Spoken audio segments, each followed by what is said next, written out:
Moshe coming to you from Israel in the Galilee, and today is Monday, the 27th of April, and it's a nice day. We're at about 8:52 in the morning, and our weather is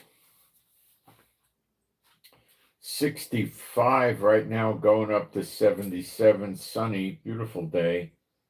The same tomorrow, basically, and the day after, and the day after, and the day after, and the day after, day after, day after, day after. Okay, so looks like we're out of the soup with the rain. All right. So what we're gonna cover today is Trump absolutely did a brilliant plan. His strategy with Iran and the blockade, and it's brilliant. I'm going to work it out for you and explain it to you in full, because most people don't quite understand what Trump did. You would have to understand crude oil and how you store it, how you move it, how you pump. Yeah, we're going to cover all that, and I'll explain it to you in baby talk. And when you're done, you're going to realize Trump really did a brilliant move. Now, did he do it? Did the Pentagon do it? I don't know. They probably worked on it together. It's brilliant. It's brilliant. But how's it going to end? We don't know yet, but we're going to find out probably by the end of the week. And I'll explain why. There's time constraints on what Trump's doing to Iran. Iran can't just sit around indefinitely and wait him out. And in addition to that, the Iranians made some lame, harebrained scheme that, looks like Mickey and Minnie Mouse worked it out. And, Trump's not going to do it. Trump's got them in a snare. Trump really snared them. They're in a trap, and they can't.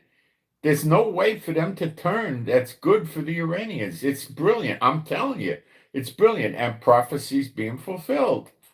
That's why you see it so brilliant. It's Jeremiah 49, verse 34 to the end of the chapter. So we're also going to do Romans 11 today, which will be interesting.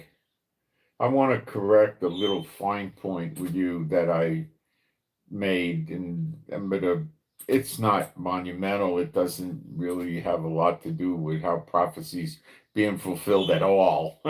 At all. It's something else that we'll cover about making the Israelites jealous, that if you want to know. Okay, who does that? And, we'll get into that, okay? So I'm going to jump into the live stream and see what's going on, make sure we got I can get a post up there, and we got sound and picture, and people are coming in slowly, and we do have sound, that's for sure. Okay, while people are coming in, I'm going to put a quick post up there.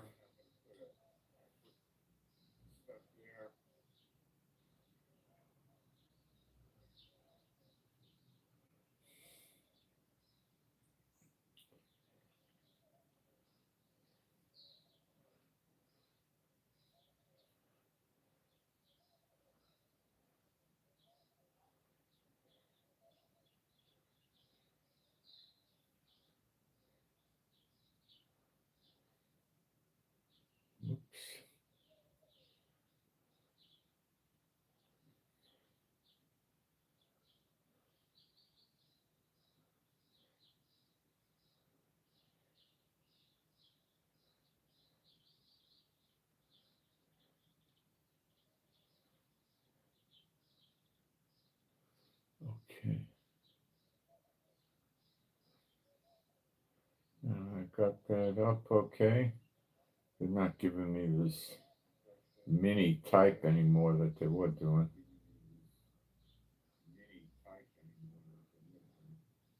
Now I just got small type, not microscopic.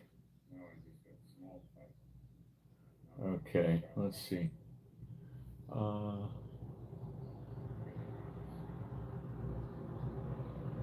Well, people are starting to come in.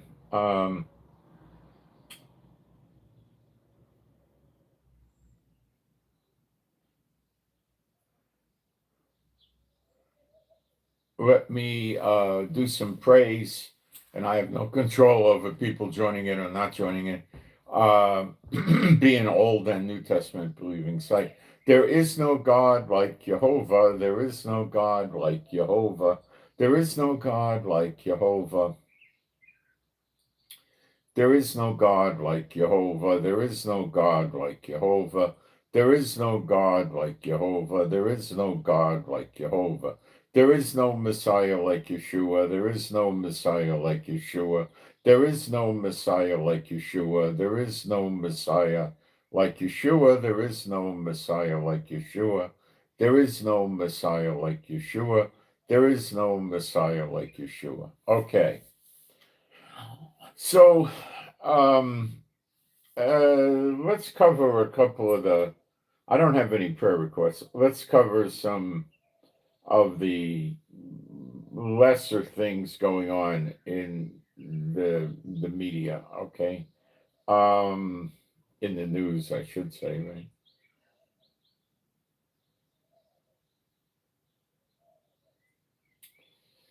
I think it was the IRG top dog or one of the top dogs from Iran went to Pakistan, then he went to Oman, then he went back to Pakistan, then he went to Moscow, then he came home, and then he says, "Oh, we'll open up the Persian Gulf, we'll end the blockade, but basically we want the war to be over." Um, and we're not going to charge tolls. And the nuclear talks we'll deal with some other time. So they want the war to stop. They don't want to talk about ballistic missiles. They don't want to talk about nuclear material or the nuke program they have. They don't want to talk about, killing and arresting and beating their citizens who don't like being under them and their cockamamie laws and rules and dictatorship. And basically, they don't want anything to change. Everything's the same. We're going to keep getting weapons and kill you all. Just give us a chance and we'll murder all of you, the whole world. Don't worry. Just, it might take a few more years, but we'll kill you. Don't worry. That's their basic approach. Okay. Um,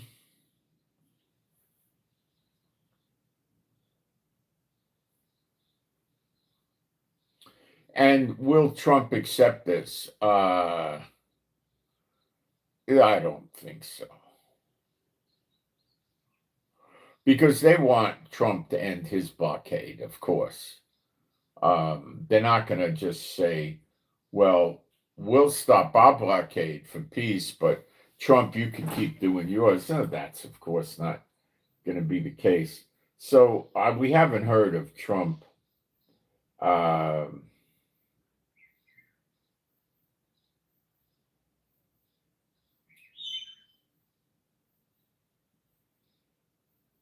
accepting this. Now, Trump can be weak, and I'll tell you when I explain the snare Trump put Iran in. Trump wants the oil. And this is a real vulnerability or a weak spot that Trump has. He's conducting war with mixed issues or mixed emotions and not good. All right. When we get into the snare, we'll explain it.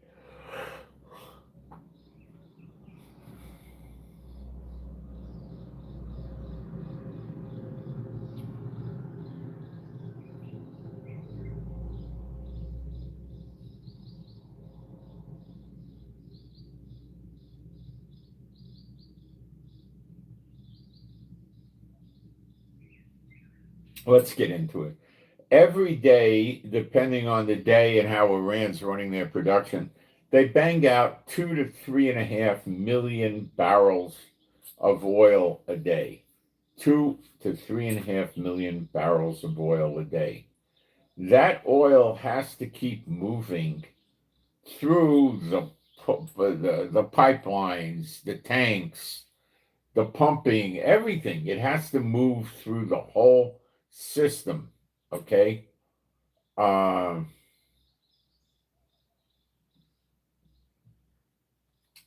and then when it goes into the holding tank terminals, which are predominantly on Carg Island, okay, it can't sit there for long. Let's explain. Let's get into details. Yesterday, Iran had about 3 days left until they have to shut down their oil wells. And don't think their problems are over here. They're not over here. They're still massive problems. And I'm going to explain to you what they are right now, okay?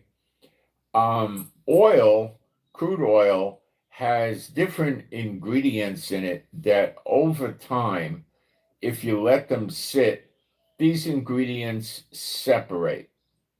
Some of these ingredients are wax, other things that get thick, gunk, right? Okay. You getting it? All right. So instead of moving like some kind of thick liquid, it could become like mud. Okay. And that's not good.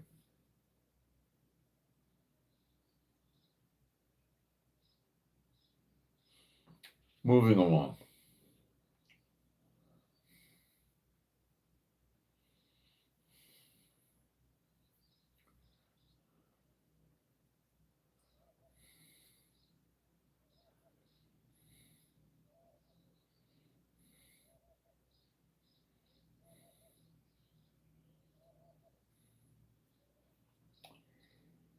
They're getting there now. Okay. They have massive storage tanks, tens and tens of millions of barrels of oil. Because when a super tanker pulls up, it takes a lot of oil. And these guys are banging out, 3, 4 big ships a day, 5, whatever. You know, they're selling a lot of oil when times were right for them before they got psychotic. All right, so they're, since Trump blockaded them, their Karg, Kharg island, where 90% of the oil moves, is not taking any ships anymore. Trump doesn't let them move. Now, there are ships that have oil in them already that aren't able to leave. Now, I don't know what happens to that oil and how, in the ship and how long it takes, but as a guess,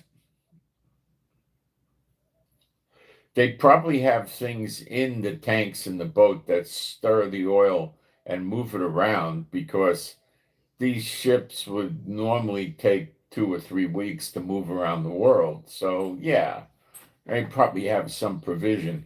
The other thing that is affecting the breakdown of the oil is the temperature and the weather outside. Is it raining? Is it really cold? Is it really hot? What's going on? Okay. So if it's, warm, which it would be now this time of year, it's probably going to separate quicker. But the separation process is going to begin, they think, in about 2 days, but it takes time. We don't know. It might take another 3, 4 days. It may take a week. It may take 2 weeks, but I think that's about the outside limit. And when it separates, your oil pipelines get cloggy and gunky. And if you keep letting it happen, they get gunkier and gunkier and gunkier. And then you might see basically a solidification of the oil pipelines, which are miles and miles long. So, and they're wide, about that big. So you got to have some entities come in there, open up the pipelines and start getting the gunk washed out of there. But, you can't just wash the gunk on the ground. You'll have a catastrophe ecologically, I suppose. But the Iranians would probably not care. They do it anyway. And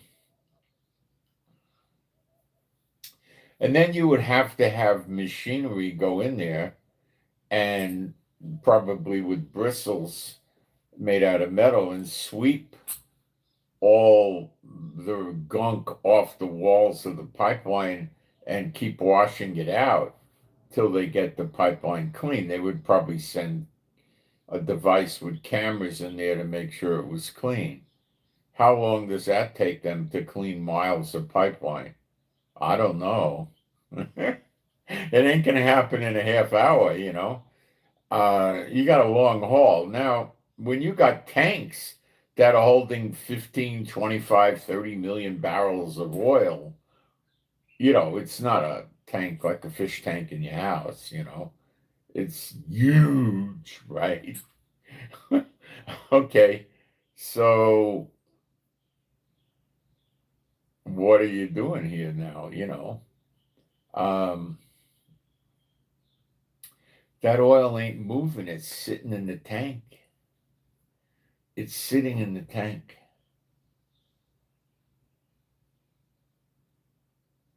They've been pumping oil from the wells through the pipeline to the Cargo Island storage tanks all along. And that's movement. And that movement keeps the pipelines fresh. It keeps, it goes in the tank, it moves the oil around in the tank and stuff like that, right? So it helps things nicely. But as I understand it, by Wednesday, they got to shut off the pumping from the oil wells.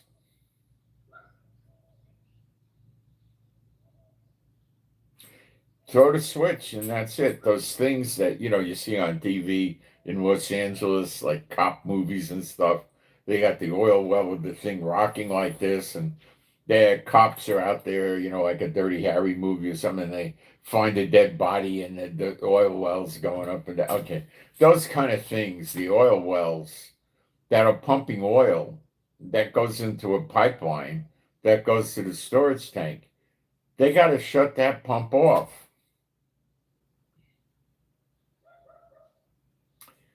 And now you're going to think, or many people would think, well, we just throw the switch, and a week or two later, when we finish with Trump, we go back and turn it back on.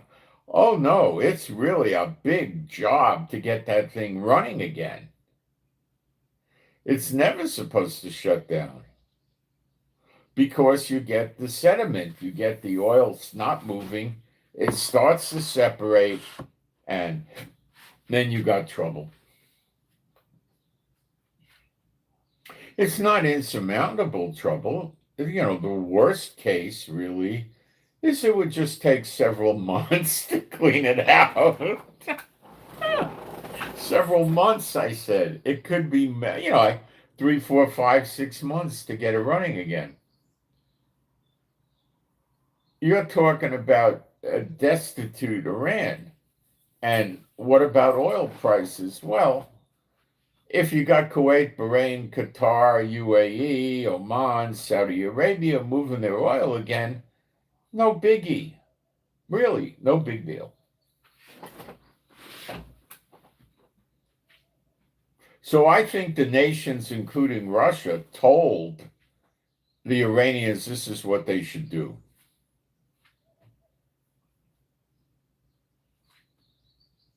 So they're telling Trump, we're going to end our, what's called a blockade, and open up the Persian Gulf. But we want, peace. We want it to be over. We want the war over.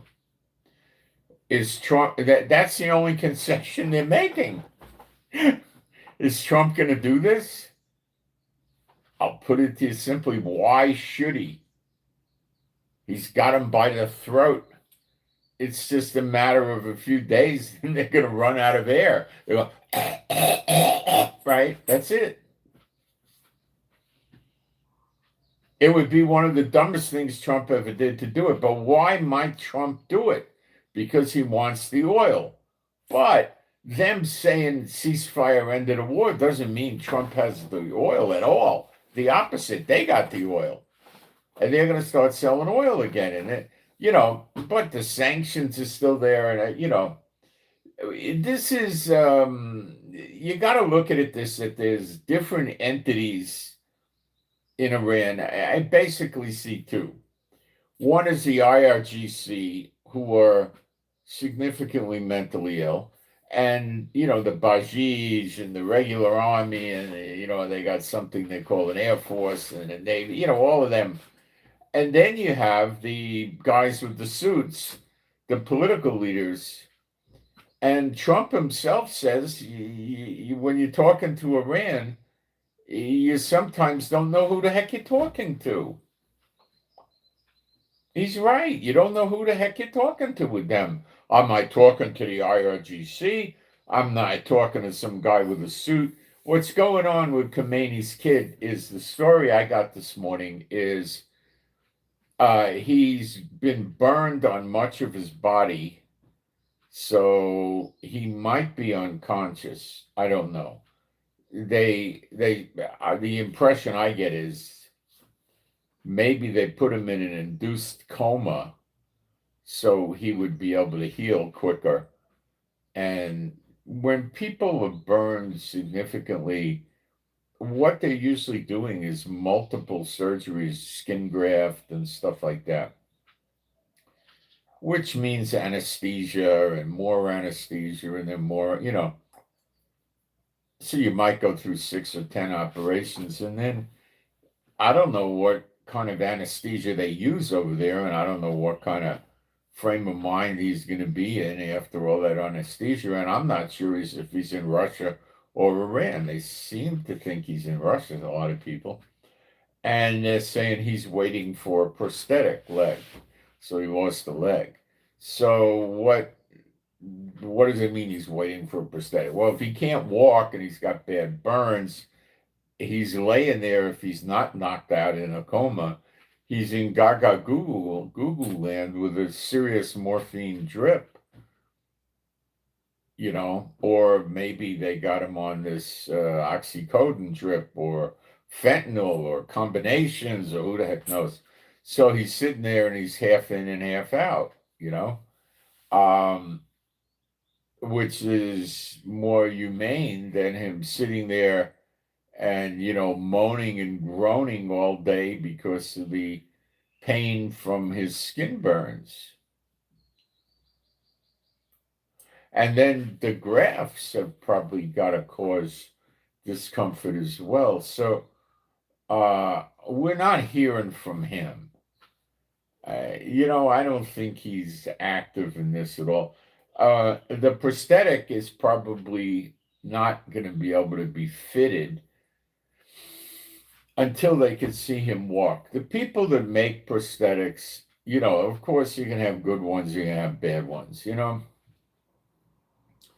But the good ones are going to make a rough cut prosthetic leg for him, like measure the distance from the stump to the floor and, things like that. And then they're going to have him put it on, stand, walk, sit, get up, lean, do things like that and try to adjust by modifying the prosthetic to get the fit right. And I don't think they're probably able to do that with all the burns because he's probably not able to walk or anything like that. Then when you get the prosthetic, I believe you got to practice using it. And, they have good ones that people in the military get, and they're able to play sports. They run races with these prosthetics and stuff like that, So I don't know the quality of what they got in Iran, but in any country, especially if it's in Russia, They probably have private doctors that, come from European countries that are pretty crackerjack good, and they charge a lot of money, and they'll be able to fix it pretty darn good. But I don't know that for a fact. So anyway, we're not hearing from him, okay? Um, and if we were hearing from him, what we would probably be hearing from him is he'd get on TV holding a dagger in his teeth, and he'd say, "Death to America, death to Israel." That's all you get out of that guy. So where are the Iranians at now? They can't sell oil. Trump's got 3 aircraft carrier groups there now. I'm estimating, as someplace between 210 and 250 warfare type planes from those 3 aircraft carriers. And Trump's got other planes on the ground. Okay. If we're going to go minimum, Trump has 300 planes here. Okay. Israel got 350. Do you know how much power that is? In addition, America's got all kinds of ships there that can sling missiles into Iran.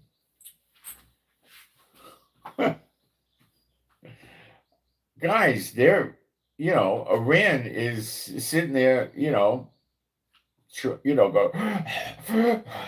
trying to breathe, not literally, but economically.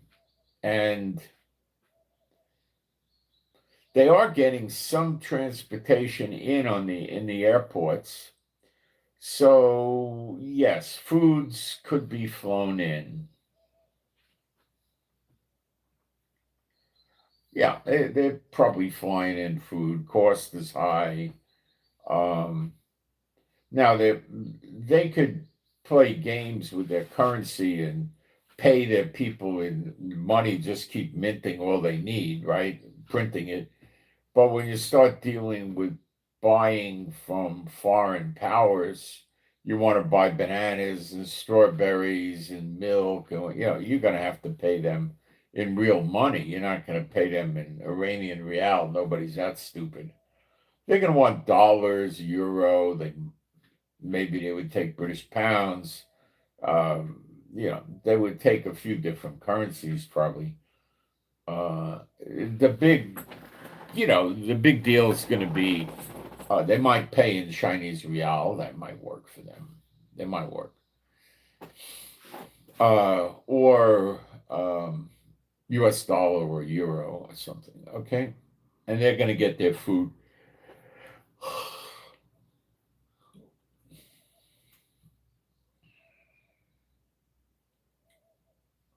So if they do nothing and they just let this situation continue, what is the net effect to these lovely suicide serial killers?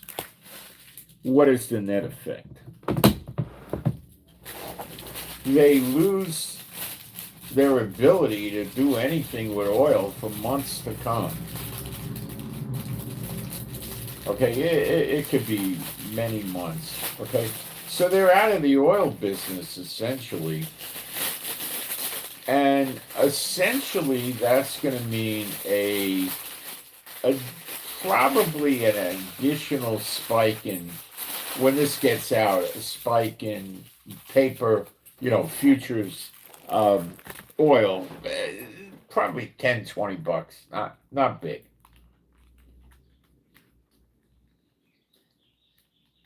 If the Persian Gulf opens, like Trump and Iran say it's open, well, oil prices probably won't go down to 65. They'll probably go to 85.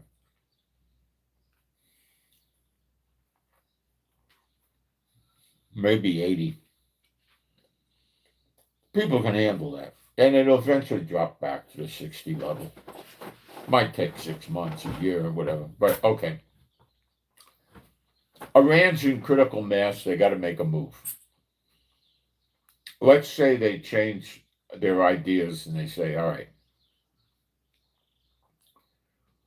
America's not making any deals. All right? They don't want any deals with us. It ain't working. So, what are we going to do?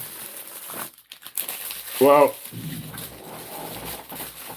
what are we going to do, they're going to say.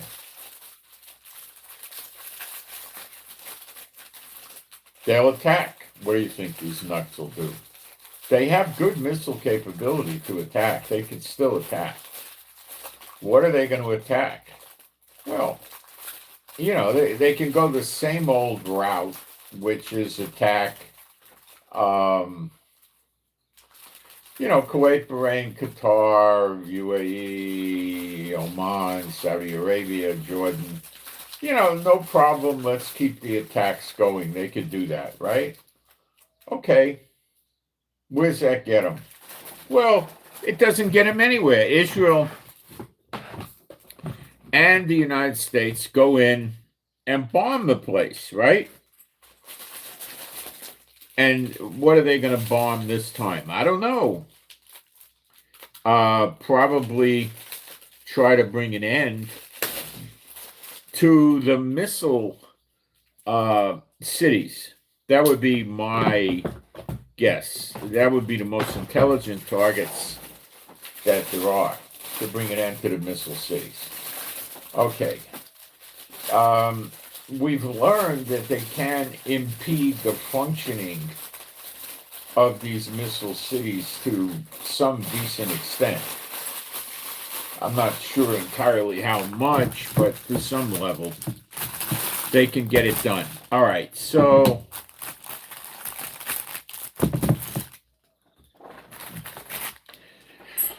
that makes not a lot of sense for Iran.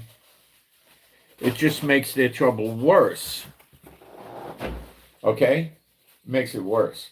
But they might think that if they can cause enough damage to these other countries and Trump can't stop their missile cities, then he might make a better deal.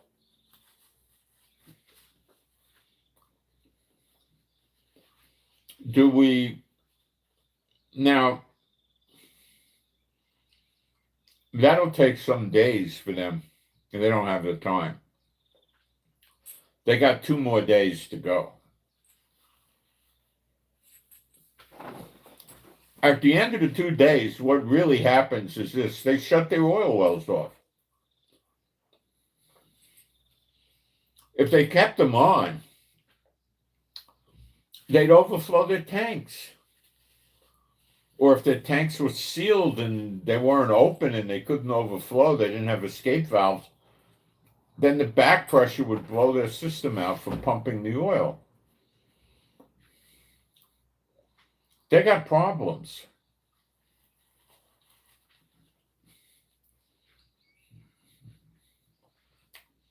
When they shut the pumps off, then we're now counting how many days till the separation of the crude oil. By the way, the separation of the crude oil is going to vary depending on what level or quality or grade of crude oil you have. But I don't think it's going to vary by a lot. I think that by any stretch of the imagination, if the oil sits in the tanks and the pipeline for 2 weeks, I think they're going to have a good amount of problems.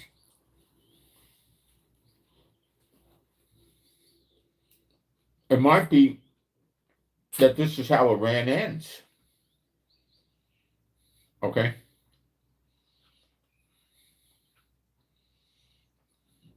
They start launching the missiles. They will try to hit Trump's naval vessels if they can, but Trump's keeping his carriers out of reach. He knows they're vulnerable. The carriers aren't going to get hit.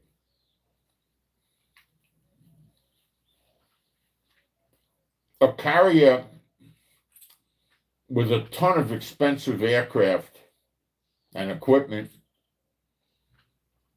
and 5,000 to 6,000 sailors is one thing.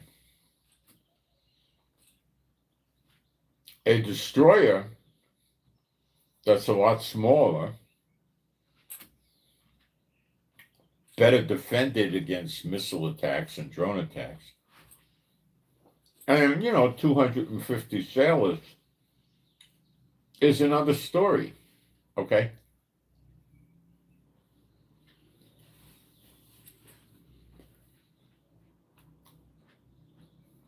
Trump will take a chance with that, okay?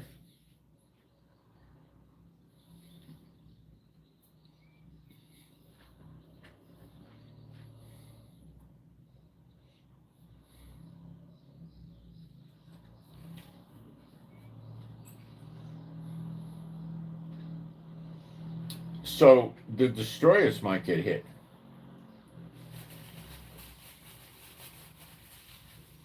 That doesn't mean the guys are going to get killed. And that doesn't mean the ship's going to the bottom of the ocean. It means it's going to need repairs. Let's put things in a real perspective. Iran isn't America. If America was attacking a destroyer of Iran, it would go to the bottom of the ocean. But this is Iran we're talking about.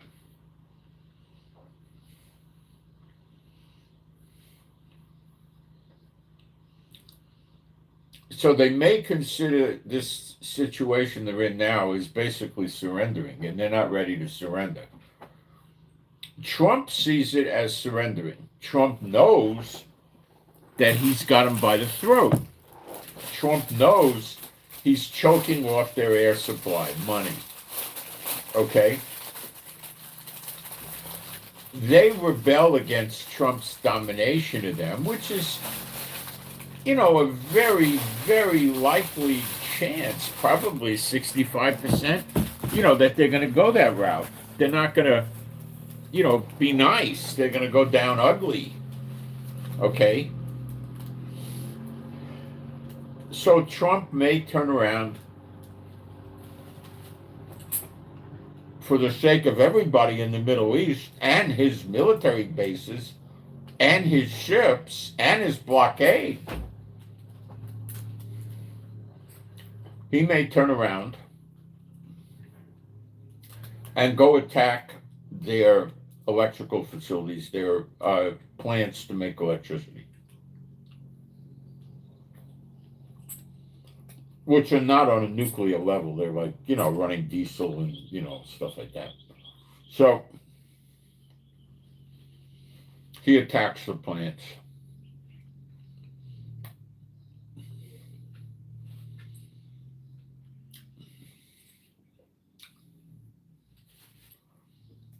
Now you have a compound problem for bloodthirsty psychotics in Iran. What is the compound problem? Easy.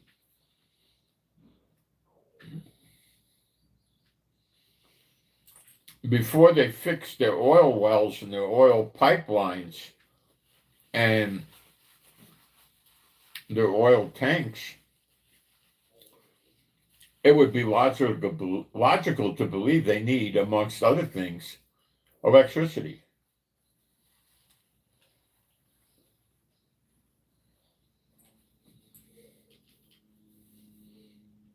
And when Trump pitched their power stations, electricity might take 3 months or 6 months to restore. Then once you bring the electricity back, then you first got to go to work on your oil,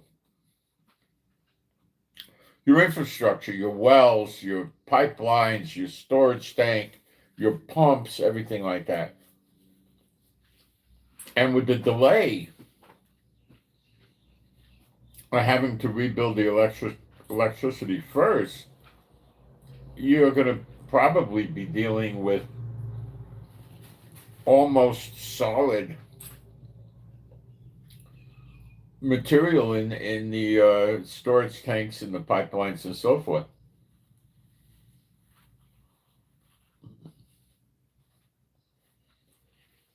And you might not be able to bring back to life your oil infrastructure system.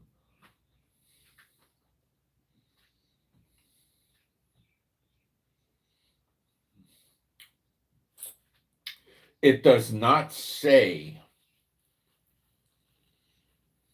that all the people in Iran are going to get killed in the prophecy. It says that the Lord says he will break the bow of Elam.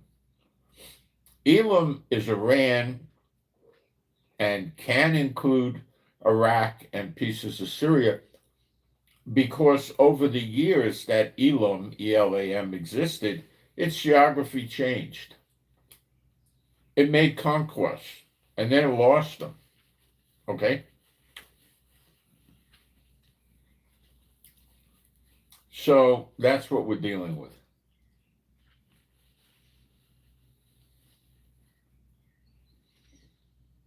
And you know, Trump's relationship with Iran is dead as a doornail. They've been talking about helping Iran. They're not exactly a puppet state of Iran like Hezbollah or Hamas, but on the other hand, they are, you know. They have Iranian-backed militias running around in these countries, and they're trying to get attacks going against Israel. They can't. They're bad people. All right, so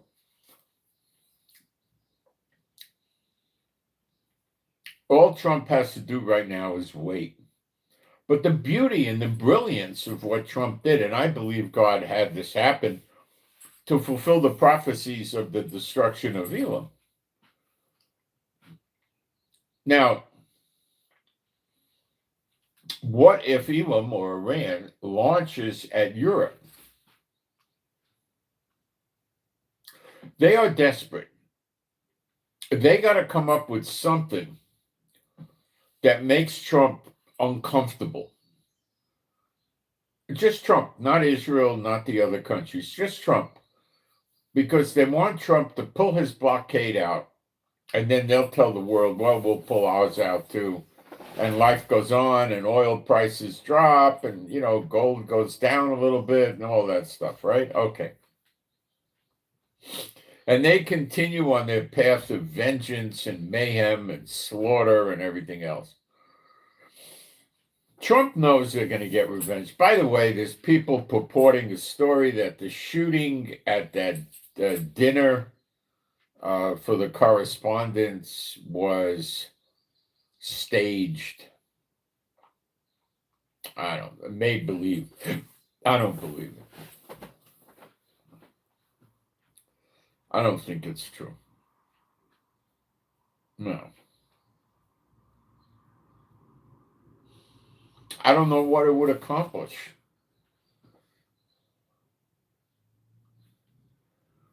You know. I don't get it. All right, so I don't think so.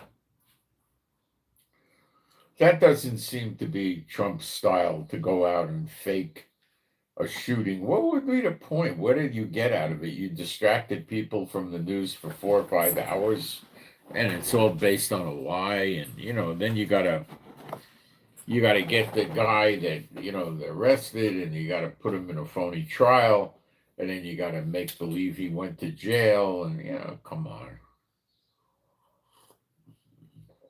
There's no pot of gold at the end of that rainbow. I don't know why they would do it. It's stupid.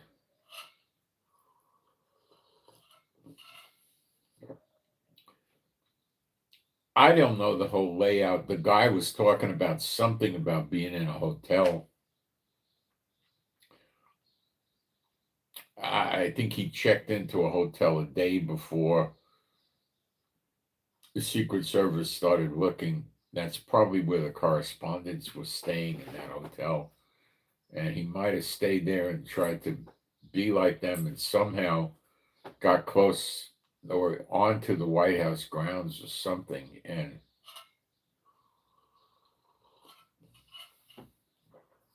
got, you know, 50 feet or 50 yards away, and was rushing at the White House shooting. And I think they wounded him. Well, they had him laying on the floor. They have him in custody. I think they wounded him. Maybe they just got him to. They could have drawn down on him and told him, "Drop your gun, or we'll kill you." And he realized that they would, and he dropped his gun. And then they told him, "Go to your knees, lay down, spread your hands, don't move." Then somebody comes over there and handcuffs him.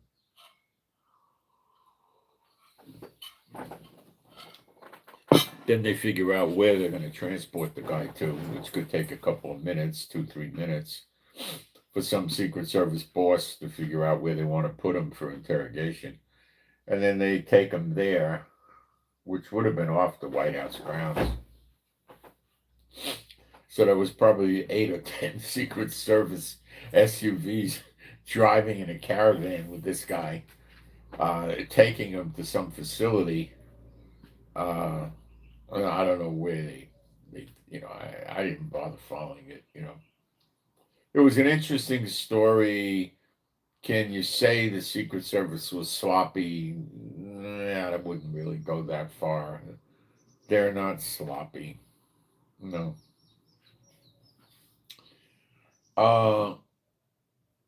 They're saying that Carolyn, whatever her name was saying that there's going to be shots fired at this event before it happened. Well, how do we know that's true? If that really is true and it's documented, then it's a false flag. But let's see. I'm not even going to waste time on it. All right. So what is Iran's move? Iran, the way they think, is they're trying to get a deal out of Trump right now, but they're not giving Trump anything of what he wants. I mean, if they gave Trump a sign of good faith and said, "Okay, we'll give you all our processed uranium and we'll agree for 10 years, no nuclear, blah, blah, blah," okay? And then maybe Trump would do something with them.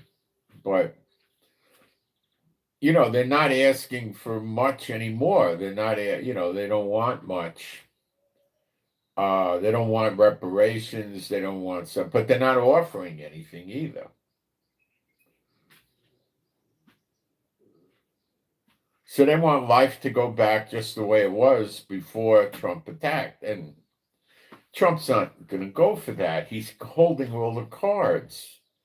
Don't you see that?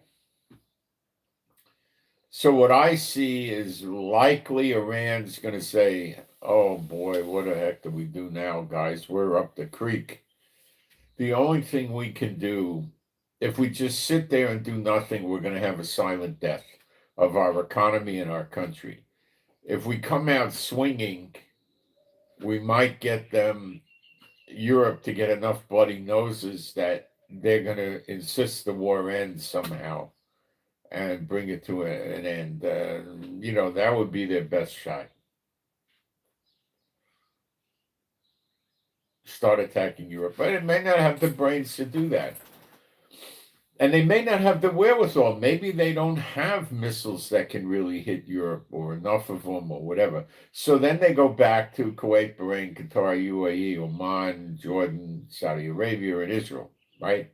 They start pelting these countries with missiles. Now that meets prophecy. Why?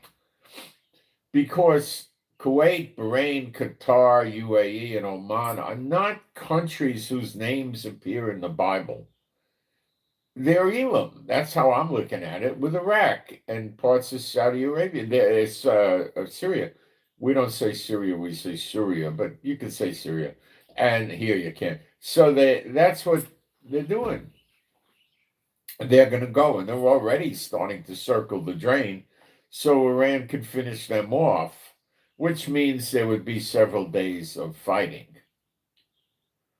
And it means that Trump would take out the oil refineries and the not just the oil refineries. Doesn't have to take out the electrical plants where they make the electricity, and then if they're still hanging on, then comes the water desalinators, and then within a day or two you're going to see a mass exodus out of Iran. Where are they going to go?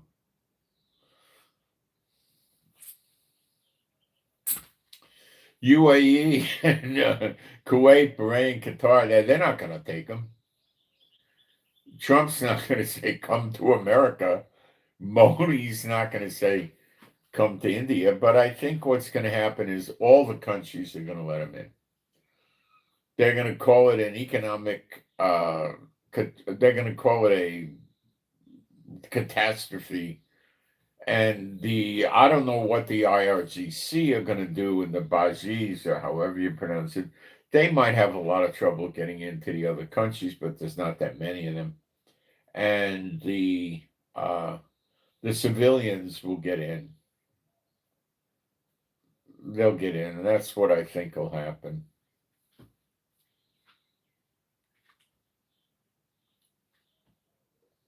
Because that's in Jeremiah 49. The people from Iran scatter into every single country in the world. That's recompenses. That's payback for what they've done to Israel, what they're trying to do to Israel. That's what they want to see happen to Israel. Israel scatters to every country and just pulls out of the Middle East, and they move in on the land here. That's what they want. That's why they recruited Hamas and Hezbollah and the Houthis. And previous to that, Syria was their proxy when Bashar Assad was there, who's now in Moscow. And Iraq was their proxy. And, Lebanon and all of that. So they had Israel surrounded, okay? With, who was surrounding Israel? Well, again, you had the Houthis far away in the south, but they were still doing missile and drone launches. In the north, you had Lebanon, the Hezbollah. In the more immediate south, you had Hamas. And then over to the east, you had Syria. And then you had Iraq, who doesn't have a touching border with us, but it's close. Jordan at this point in time wasn't really working with Iran. So now we find out that Israel went to the UAE very recently during the war and gave them iron domes and sent soldiers up there to work the iron domes. And then the UAE turns around and says Israel is a great ally. We're not supposed to have these people as our allies, but that's Netanyahu for you. Let's do all the things. Let's have Israel do the things it's not supposed to do, like that parade in the Dead Sea. Coming up. So,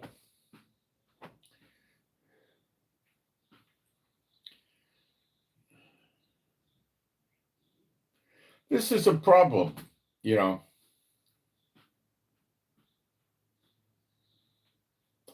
But I think it's resolving. This prophecy is coming to pass rather easily to spot it, which makes me believe that we're really close, that redemption's like at the doors,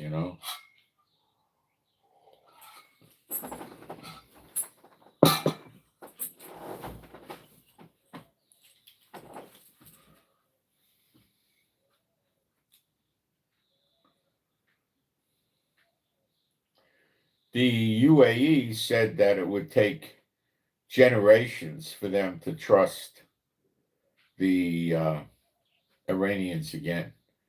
And that's the same with the whole lot of them. They're not going to trust Iran anymore. Oman is different than the rest of them, but they still attacked Oman. I don't know what the deal is. Oman's run by a dictator. I think he calls himself a king or something, I don't know. It's a small country. They don't have as much oil as the other countries. And it's rotten to the core, He's sort of isolationist. He's got his oil money. He's got his royal family, and they go ahead and get, gold painted Rolls Royces, and they get diamonds the size of golf balls, and that's what they dedicate their life to. They'll have a stereo system built in their house for $500,000. They'll get a home movie theater for $15 million put in their house. That's the same as the big movie theaters in America, it only has 15 or 20 seats. But some of these have screens they don't really put a screen in the size of an American movie theater because you have to sit back pretty far from a screen that big. I mean, if you sit in the front 5 or 6 or even 10 rows, it's kind of weird. You looking up at it and it's all the way to the sides and you see the grains and you want to be back.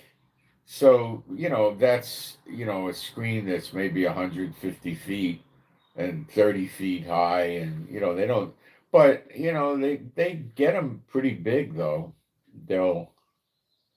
I think you could get screens about 25 feet, 30 feet, maybe 10 feet high.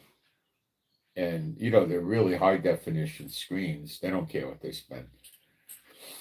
And, the sound system will have 25 speakers and, all sorts of stuff. And then they have very expensive chairs that recline that they watch from. And,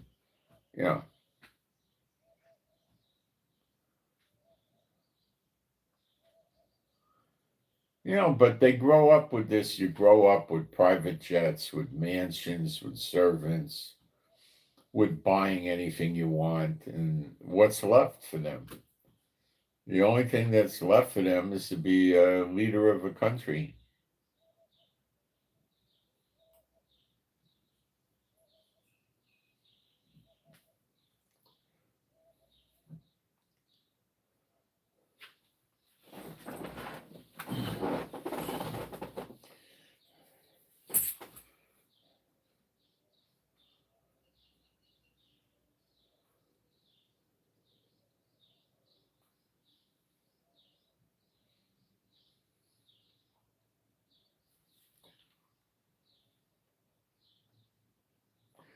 So all Trump has to do now is continue to blockade.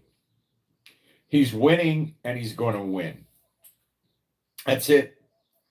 And I see no signs of him stopping the blockade.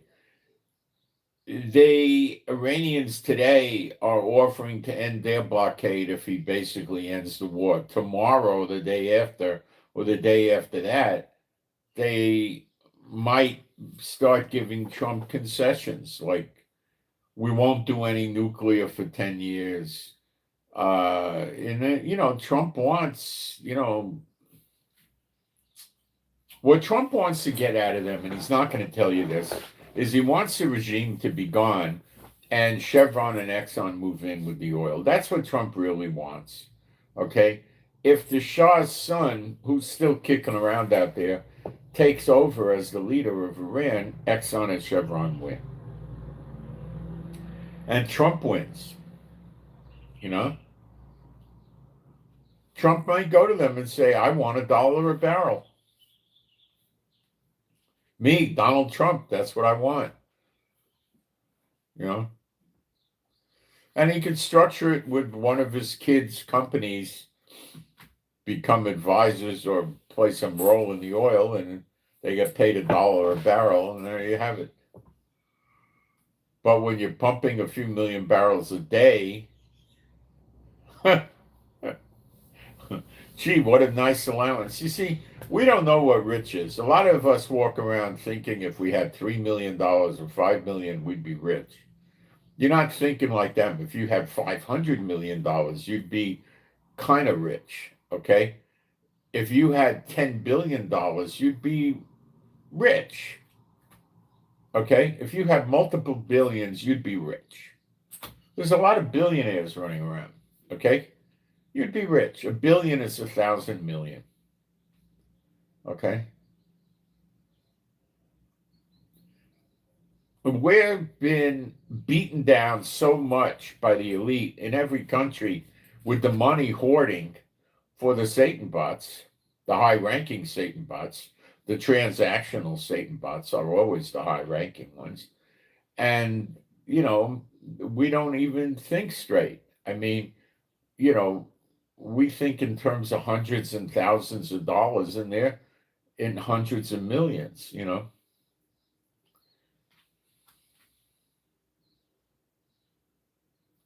Like I tell you, when Trump was talking about, which he backed out of completely, as you see, giving you a $2,000 uh, economic stimulus package, I keep telling you guys this. That's the price of a bottle of wine for these people. They don't have any problem drinking $2,000 bottle of wine. They don't. I've never had any wine like that. I don't even think I had $100 bottle of wine. I'm not a wine guy, but many years ago I got on a kick for a while where uh, I thought drinking red wine at night before bed was a good idea for, they were saying it was a healthy thing. And I had terribly upset stomachs from it, so I stopped. The problem is they put these in, I think it's a pesticide inside the wine, Corinthians or something, or something, I don't know. And the only way you're ever going to get wine without it is make the wine yourself, because any commercially sold wine in America has this rotten pesticide in it. And if you buy the organic wine, the only difference is it has less of that. Is the organic wine noticeably better because it doesn't have that and upset the stomach? Yeah, it is. It usually doesn't bother me, but I just don't drink it, you know.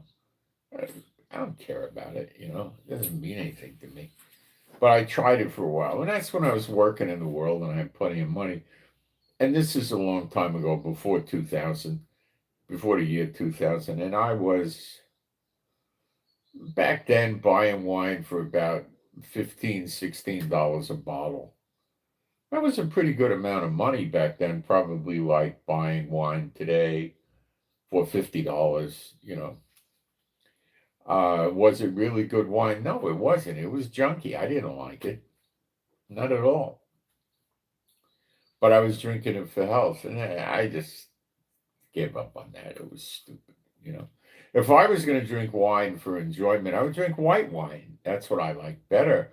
Cold white wine. I don't like warm red wine. I find it, to me, it's disgusting almost. I just don't enjoy it at all, you know.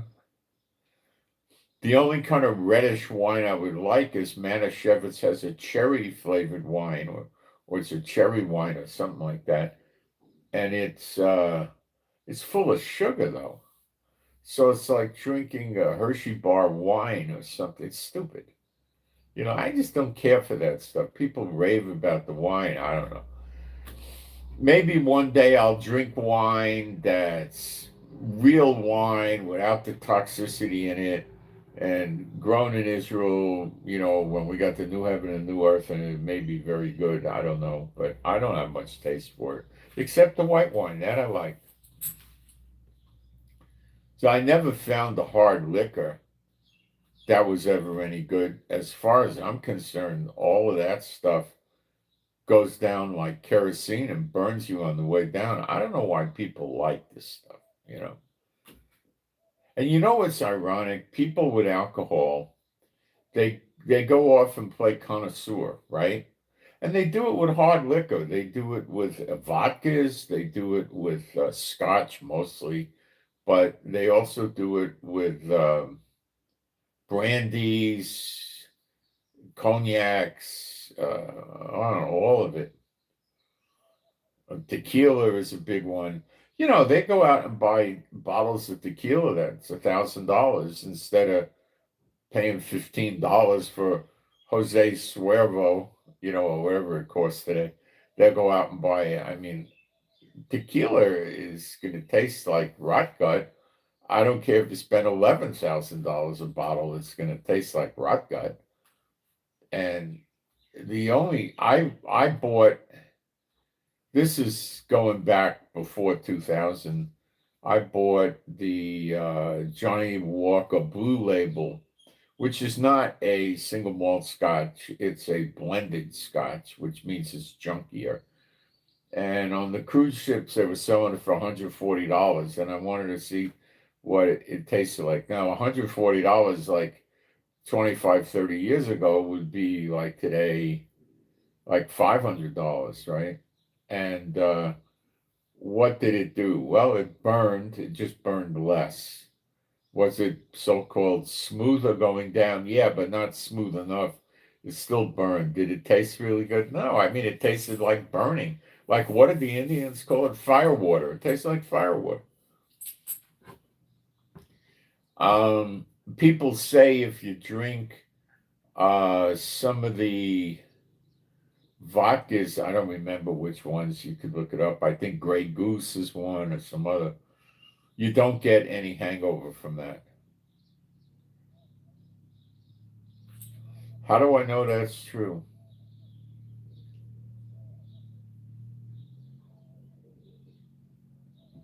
I'm not going to try it. Have a horrible day. I mean, I don't know. A lot of people told it to me in my lifetime, so maybe it does work. I don't know. Uh, yeah, the whole alcohol thing, they get off into, I'm going to be a connoisseur. Then what do? They wind up going to tasting. I mean, I had a friend that, well, I was acquaintance. He invited me to a Scotch tasting one day in Florida. I wasn't going to go there. What would I go there for? I'm going to walk around sipping scotch and get nauseous and vomit and not be able to drive home. And why would I ever want to do that? I mean, I'd rather go to the movies or go to the mall and walk around and eat something. What would I do that? This is ridiculous. So that's what these people like.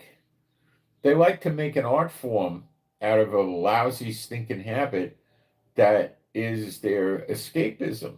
You know, they want the alcohol in them.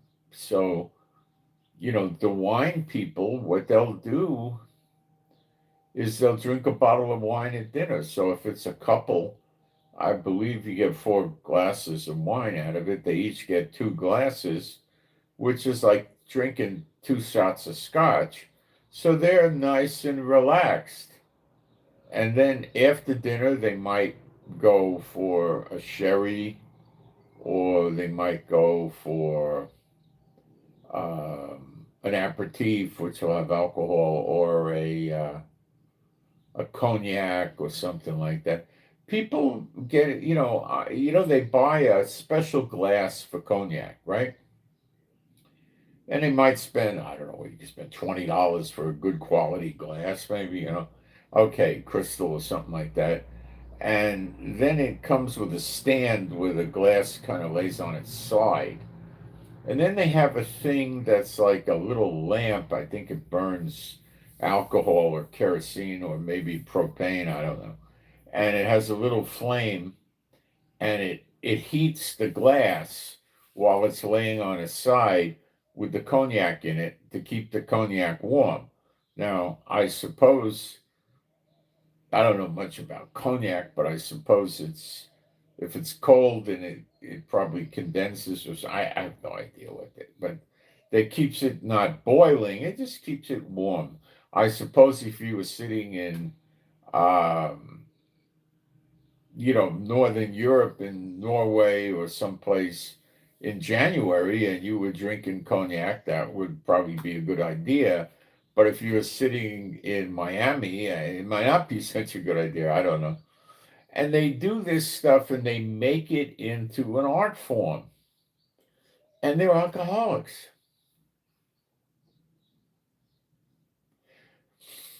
Usually they're called functioning alcoholics. In other words, they'll have alcohol in their system pretty much most of the 24-hour day. And they won't be sloppy drunk and they'll be able to go to work. But I'm sure their work efficiency is diminished. Now, maybe if their job is, um, you know, washing cars or something, and maybe it doesn't show or something like that, but I don't know. Now, that doesn't mean that you shouldn't drink wine. If you like wine and want to have a glass of wine, that's not violating scriptures. Getting drunk would be, but not just drinking wine in moderation, where you don't get drunk. It just relaxes you. You can do that. I suppose you could do that with a beer too, if you wanted to. I don't really. The problem with me and beer is after you drink the beer, the alcohol goes to work on you, which I really don't want. I have a 6-pack of beer in my room that is not beer. It's one of these European beers, Heineken, I think, that has zero alcohol in it. It has no alcohol. It's not the kind with a little alcohol. This has absolutely flat zero alcohol. And it tastes just like the regular beer. What's wrong with that picture? Nothing. It's actually good. It's expensive, but it's just carbohydrate load, So I don't usually, I've had that 6-pack for sitting there for probably 3 years. I'll one day have company and I'll say, hey, would you like some zero alcohol beer? And they'll say, because they'll be believers, they'll say, yeah, that sounds like fun. And I'll put it in the freezer for a little while and cool it off. And then we pop it off. And I wouldn't even know where the bottle cap is. I think I have a pocket knife, a Swiss Army knife that has a bottle cap opener. I could use that. But, I don't find any, I don't drink soda. I think soda's bad for you. I don't drink Coke or Pepsi. Do I think it tastes good? Well, no, I think it's too sweet. I don't think it tastes good, to be honest with you. Uh, and you could drink the diet version, but then you're getting a chemical fix, which I don't think is a really nifty idea. So I don't drink that. You know what I used to like, but you can't make it easily? It's called an egg cream. You basically take soda water, seltzer soda water, and you got to get a certain chocolate syrup to make this work. It's called Fox's U-Bet syrup. You take a teaspoon of Fox's U-Bet syrup and you put it in the soda water with about an ounce of milk, and you stir it around. And if you got to have everything cold, you don't put ice in it, and it's really good. You're getting a good hit of sugar though, because you're using the Fox's U-Bet, but it's pretty good. It tastes kind of sort of almost like that old drink named after the name of that search engine named after Satan, Yahoo, the soda. And they we used to drink that when we were kids. Yogi Berra used to be the sponsor, the catcher for the Yankee. He was a good catcher too. But they we used to buy that in the candy stores in the Bronx. So they'd have them in the refrigeration cabinet, and it would be cold, and we would get those on a hot day and drink it, and they were pretty tasty. But you don't get a really good quenching your thirst with all that sugar in there. We used to make cherry egg creams. You put a cherry syrup in, and you could also make a vanilla egg cream where you put vanilla syrup in. But the best was that. So I don't know. They say if you take the carbonated soda and you pour it on somebody's car and leave it there, it ruins their paint job. So why would I want to put that in my stomach? I don't know. I run out of answers for that. I don't think I want to, and I don't. So I don't mess with it. Let me take a break for a minute. We'll get into some things. So that's what Trump is doing. And credit given where credit is due, Trump has actually got a brilliant plan working here. And it's brilliant. It really is.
So I made some progress on the new iPad yesterday, but I'm still not there yet.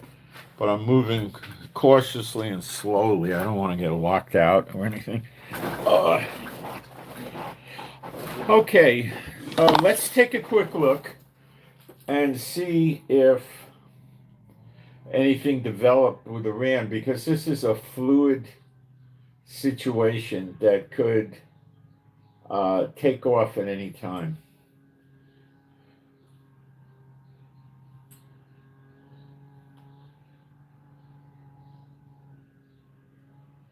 I don't think Trump needs to do anything except sit tight.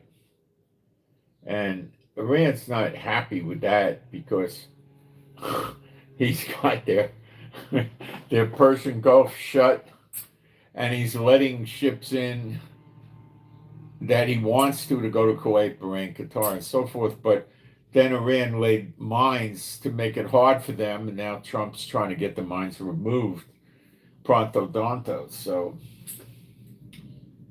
it's pretty interesting. Let me look in one other place here, social media, and see if anything happened, like Iran made some move or something like that.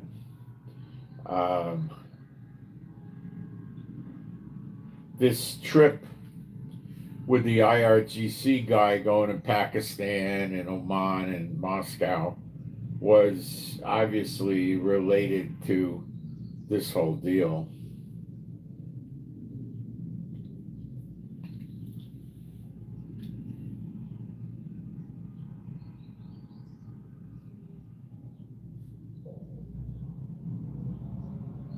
Wait a second, I'm reading something pretty interesting about drones. What is this? Um,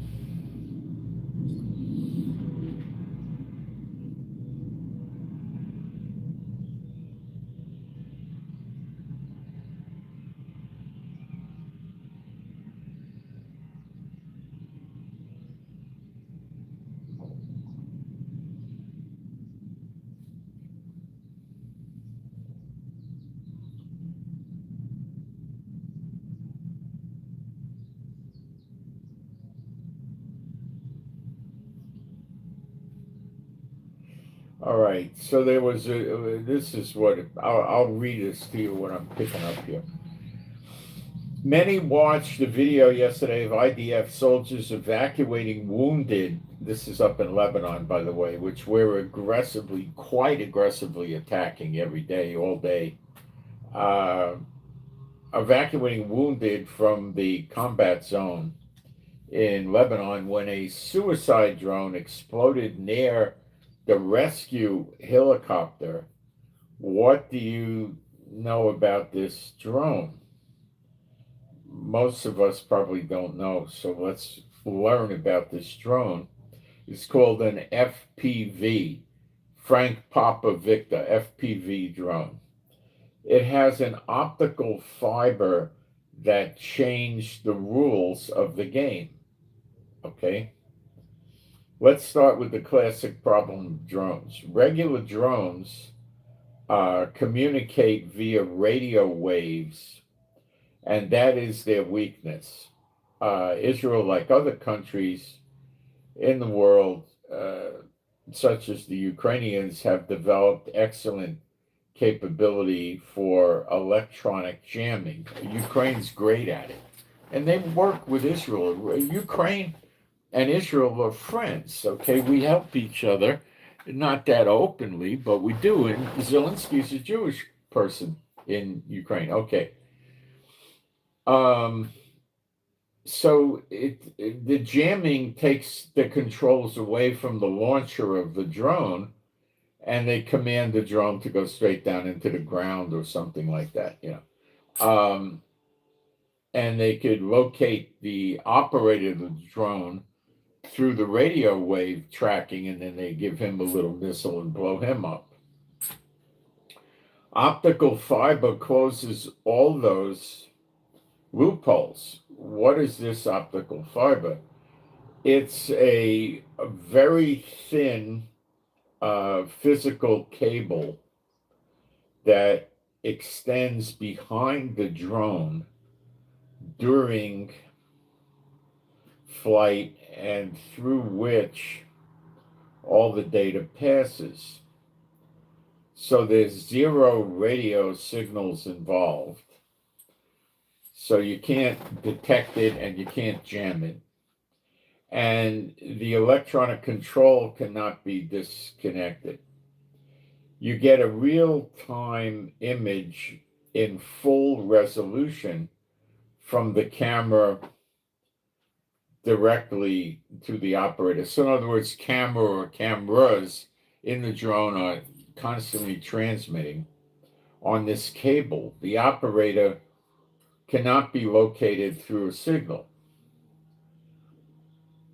Just like in the war in Ukraine, operators use the terrain to strike targets. The situation is no different in southern Lebanon or anywhere else. Okay. Southern Lebanon is rich in dense villages, valleys, trees, which makes it easy to hide the cable and the operator. The drone can fly low between buildings and provide accurate intelligence on troop movements, and there is no electronic means to stop it.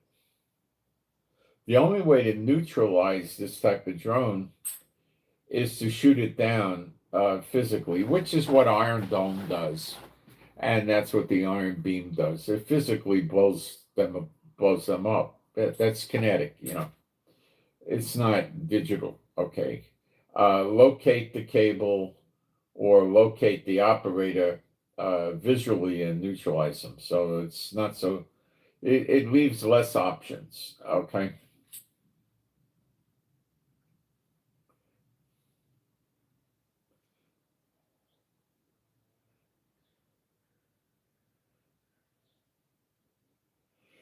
Now, one of the big downsides to this cable getup, it's a wire guided, you might say, even, but more advanced than wire guided. Okay. Quite a bit more. Is you gotta only shoot a few kilometers, so very few miles. In other words, you're not taking long shots. But when you're inside Lebanon, down close to the border, you can shoot into our country where the soldiers are and in the north and the people live in the north. But I think in this case, they were shooting at soldiers in the south of Lebanon, where the Hezbollah shooters were also in South Lebanon.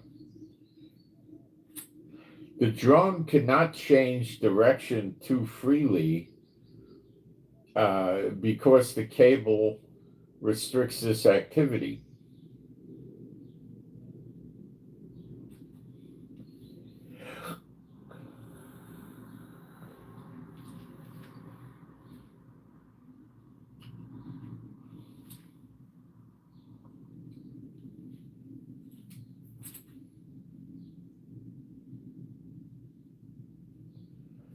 if you cut the cable, the drone just stops functioning because it's not getting any signals from the operator. So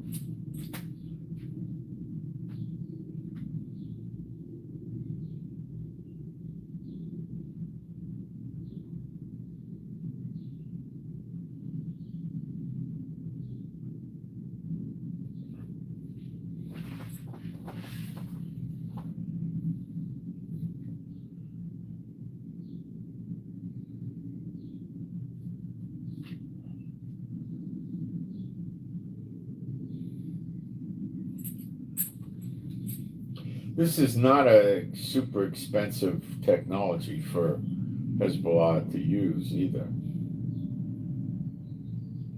So I imagine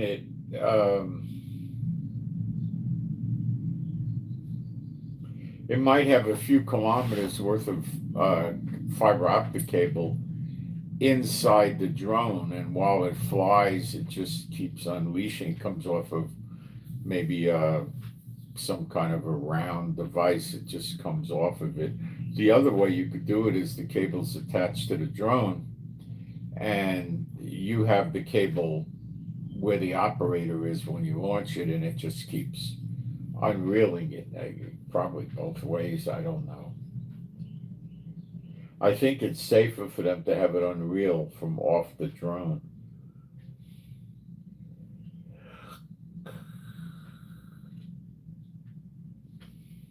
But you're not going to do this with a 90 miles, 90 miles of cable. You're not going to do that, okay?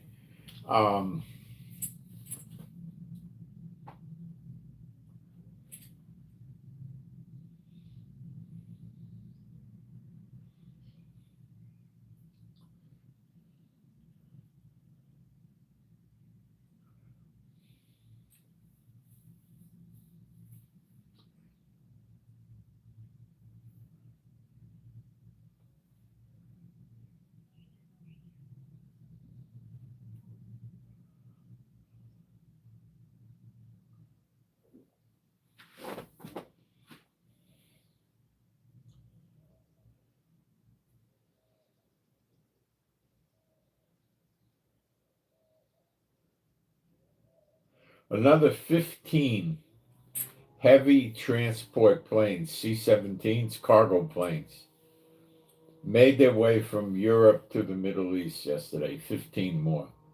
At the same time Trump is squeezing the air out of them, out of the Iranians, he knows that they may come out swinging.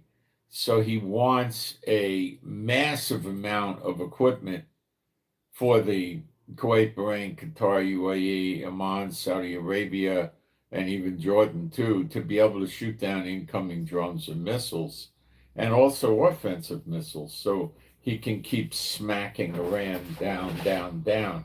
So if they try attacking, he comes back with Israel and starts really plowing them down, probably cutting the electric generators.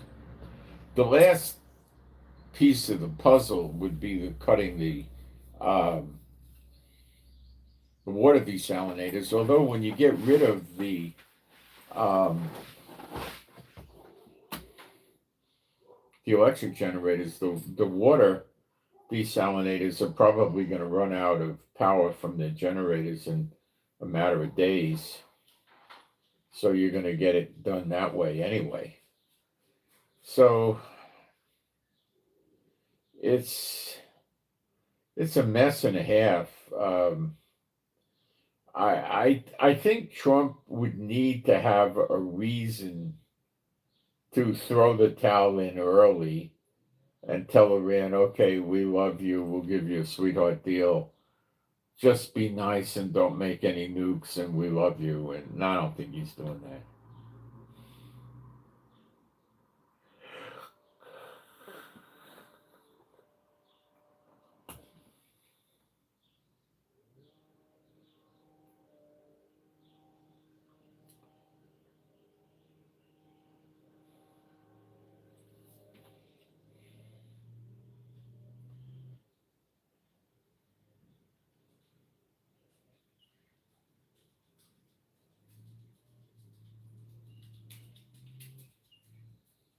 Hey, mommy.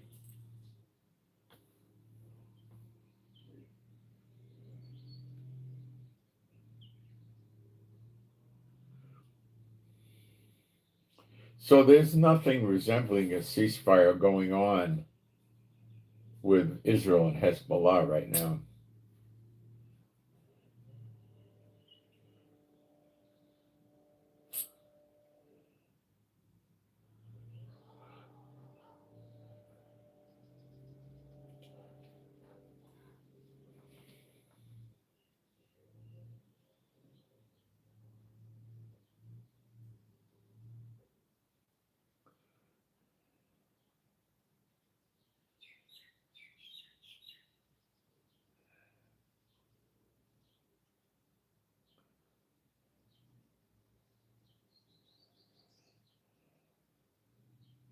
Political violence has touched so many people.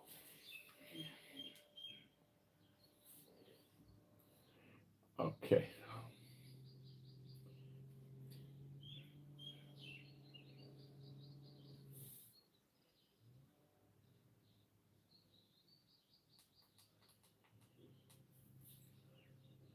I'm not picking up any new bombing in Iran or them bombing other countries.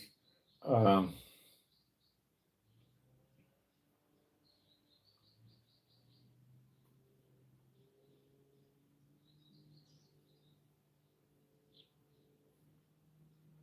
Trump is thinking about changing the name of ICE, which I believe is Immigration Customs Enforcement, into NICE, NICE. I don't know what that would stand for. Nincompoop Immigration Customs. I don't know what.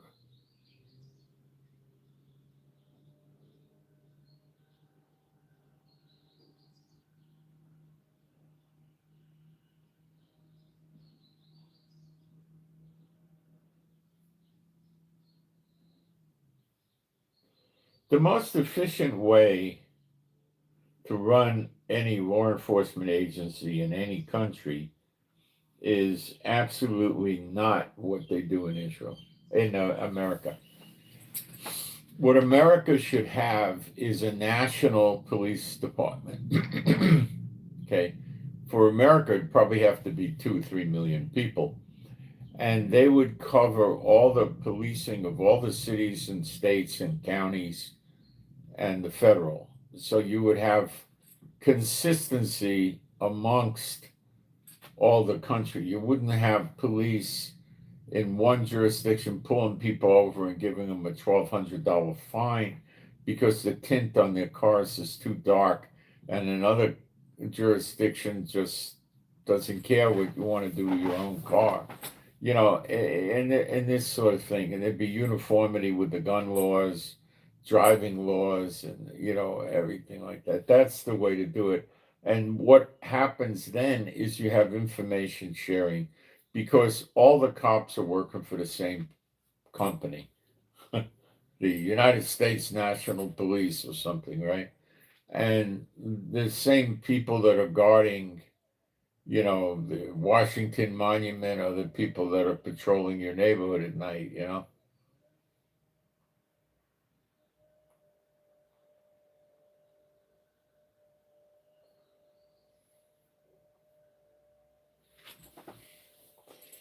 But they don't do that. Let's see what's going on in the live stream.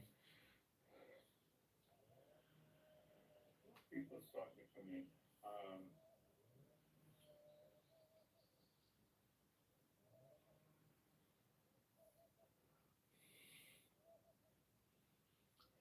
Let me do some praise. I have control over people joining in and not joining in. Hang on a minute.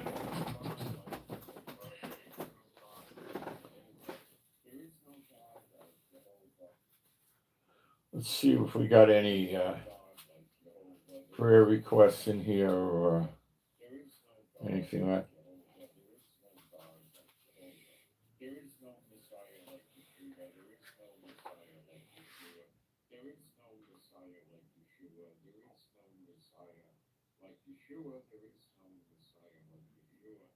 There is no Messiah like Yeshua. There is no Messiah like Yeshua. Okay. So, um, let's cover a couple of the. I don't have any prayer requests. Let's cover some of the lesser things going on in the media. Okay. In the news, I should say.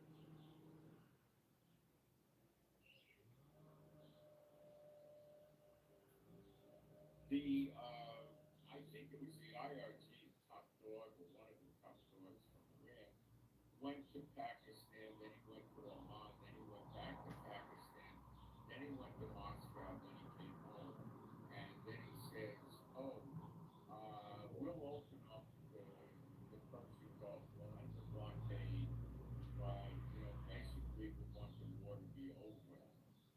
Uh, Don't forget my Ovaltine. Wow. The last time I had Ovaltine would have been half a century ago at least. My tablet is upside down. It doesn't matter with iPads. It doesn't make a difference.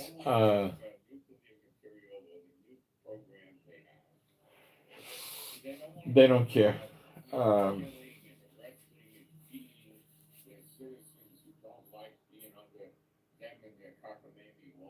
But to make you happy, I'll do this.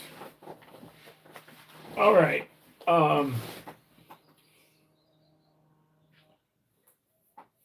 So I don't think we're going to have a long wait to see what happens, okay? And we've been praying that there's no further destruction to Israel. So this might just have a peaceful ending with the Iranians. What would that look like? Well,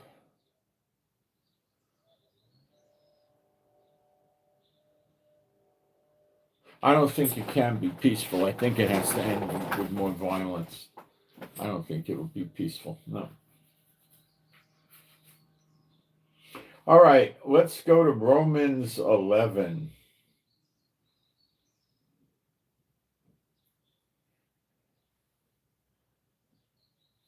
Let me get it to. Hold on a minute.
All right, Romans chapter 11. We're working out of the King James.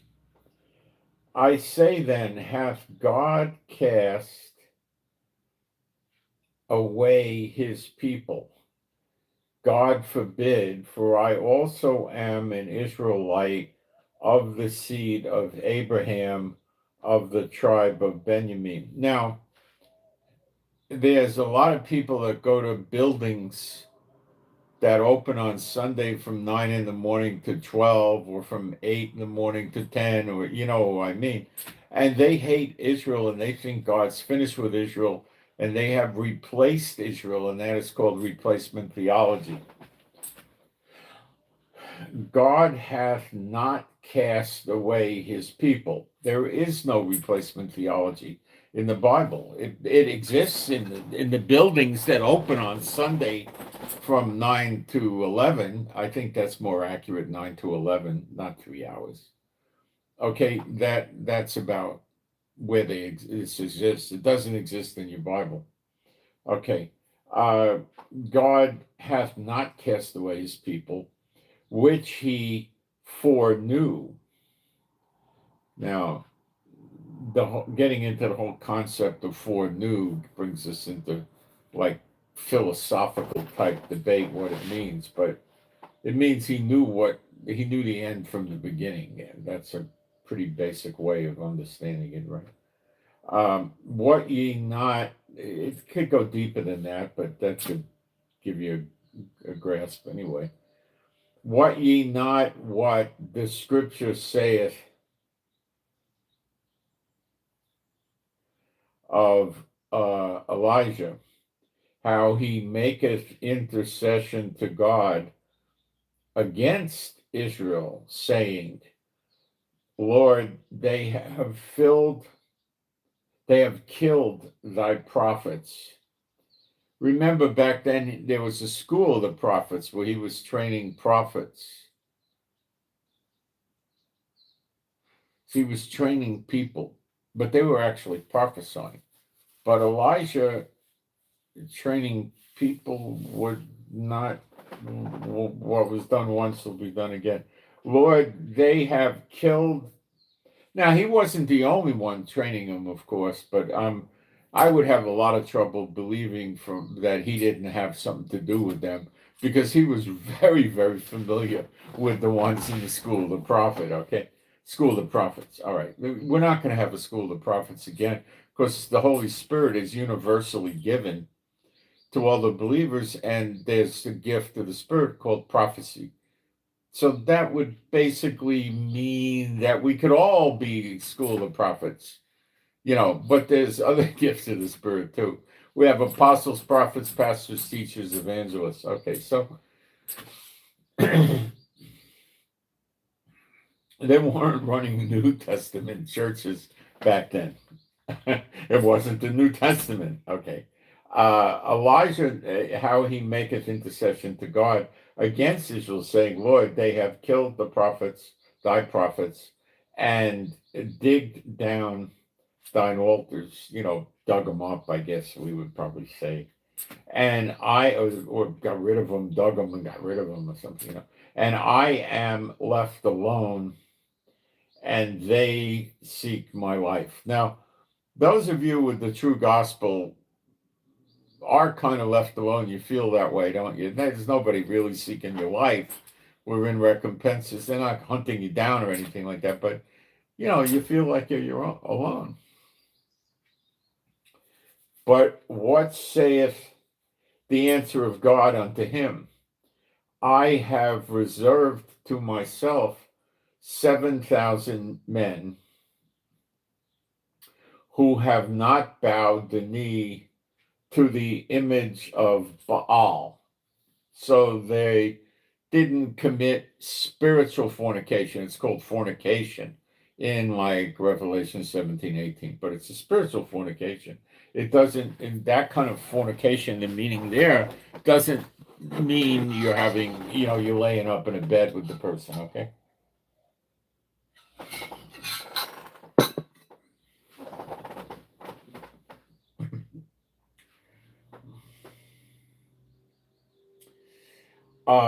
Even so, then at this present time, also there is a remnant according to the election of grace. We're under grace, we're not under Moses' law, because you can't fulfill Moses' law for the last 2,000 years because there's no temple and no priesthood. So you'd all be doomed if you weren't under grace. But the work of Yeshua, when he died, gave you righteousness that Father God Jehovah respects as righteousness. So you got your righteousness, or salvation from Yeshua. Okay, and you're the elect. If you know Yeshua, you're the elect. You can't come to Yeshua unless God calls you. And many are called, but few are chosen. And if by grace, then is it no more of works? You can't be saved by works. I've met Jewish people and, Orthodox, and they'll turn around and tell me things like, and God gave us the law. Now, why do they think that? Because they think that all they got to do is go observe the rituals of the law, sacrifices, offering, fasting, not working on Shabbat. They do that, and you're saved by these works. Yet they'll go out and stab their fellow Israelites in the back. That's Israel today. And they can't even do the works of the law because there's no temple. They're just kidding themselves. But God blinded their eyes and stopped up their ears, lest they turn to him and get healed before the end of the punishment, which is in Hosea 6, 1 and 2, it says 2 days. And we know that the punishment on Israel was not a 48-hour episode. And Peter helps us by saying 1,000 years is like a day unto the Lord. So it's a 2,000-year punishment, but because he phrases it as 2 days, I don't believe it's as a precise 2,000 years like the Babylonian captivity was precise 70 years, okay? So it's roughly 2,000 years. And time's up. We're no longer in that punishment period. We are, but it's shifted to recompenses where the nations are getting paid back. That's why Israel's winning their wars, but not completely annihilating the enemies yet and not taking the land back yet. That comes when redemption comes.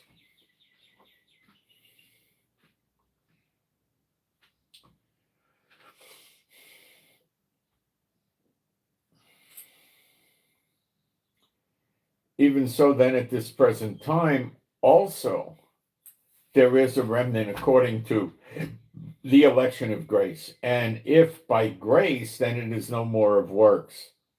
Otherwise, grace is no more grace.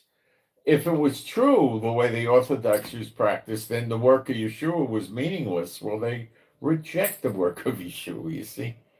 Okay, it'd be no more grace. Okay, but if it be of works, then it is no more grace. Otherwise, work is no more work. Well, if it's of works, then it's no more grace.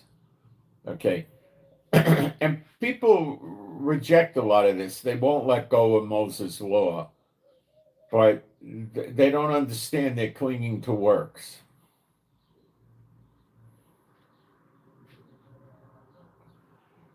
What then? Israel hath not obtained that which he seeketh for, but the election hath obtained it. Okay, the election is the part of Israel that's saved. Okay, and the rest were blinded. I told you that. So if you're in Israel and you know who Yeshua is, you're not blinded, okay? According as it is written, God hath given them the spirit of slumber, eyes that they should not see, and ears that they should not hear, unto this day. And I say it's still unto this day. Okay? God, who gave him the slumber? God, Jehovah gave it to him. That's why you see him come out of the pit, the dry bones, and come to Israel, get resurrected from the dead. Because his idea was to punish him, not to get rid of the Jews, not to get rid of the Israelites. He didn't do away with them. He's punishing them. And he's a great God, and his punishments can be rather great. And that's why we get a double portion when we all get redemption. we get a double portion. Things are really good for us because we had a double punishment. But then it says in Zechariah 1 that he's very, very angry with the nations because they extended the punishment. They made it worse than he intended. He said, I was a little angry, and they made it worse. Give me an example of that. I don't, Dachau, Auschwitz, you getting it? Okay.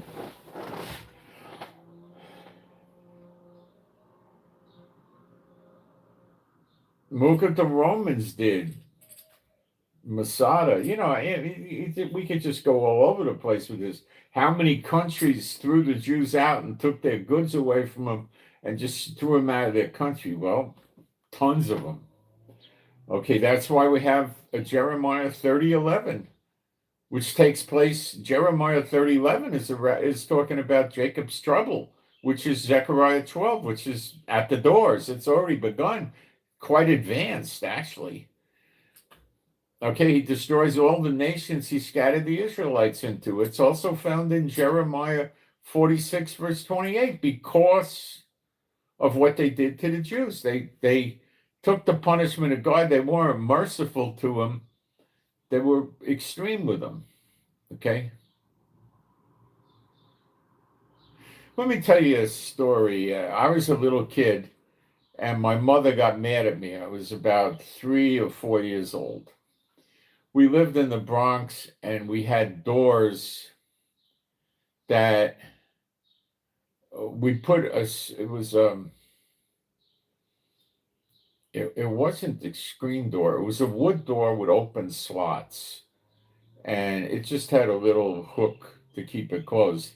And they put these doors over our metal door, so we would use it in the summer because it would help a draft go through the apartment.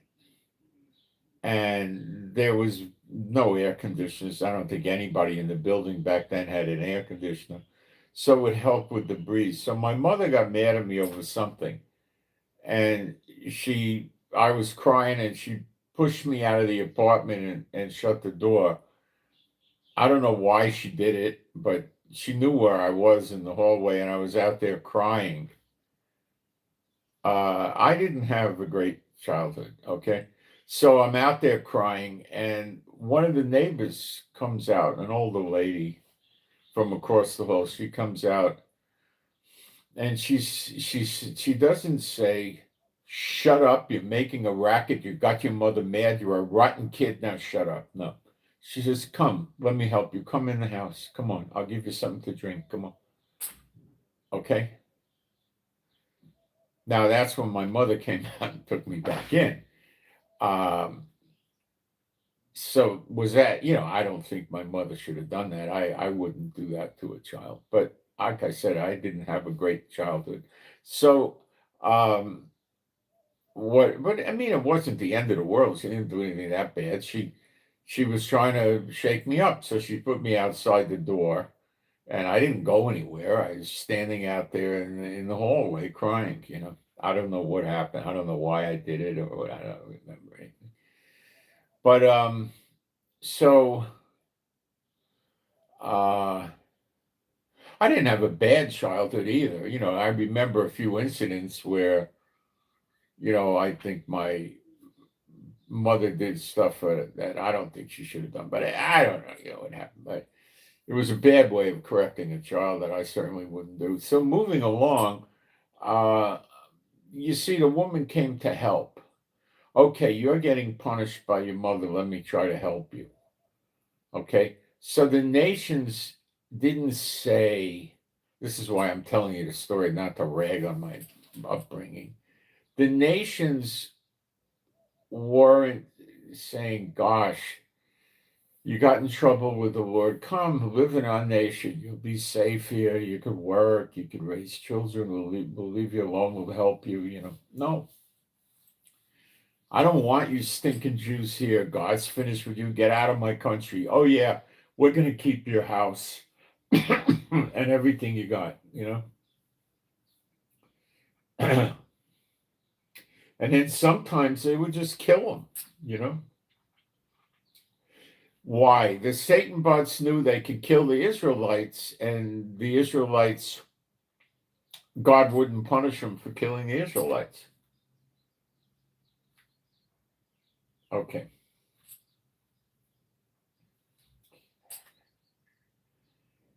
What then? Israel hath not obtained that which he seeketh for, but the election hath obtained it, and the rest were blinded. See? According as it is written, God hath given them the spirit of slumber, eyes that they should not see, and ears that they should not hear. And David said, you see, so the heathen would have a chance to receive the gospel, but they didn't want it. But some did, and some received it, no problem, and they become Israel.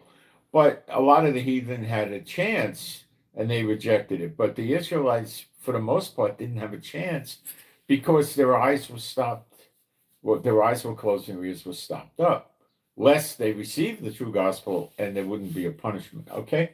That's what this is saying. So that's why God's merciful on them.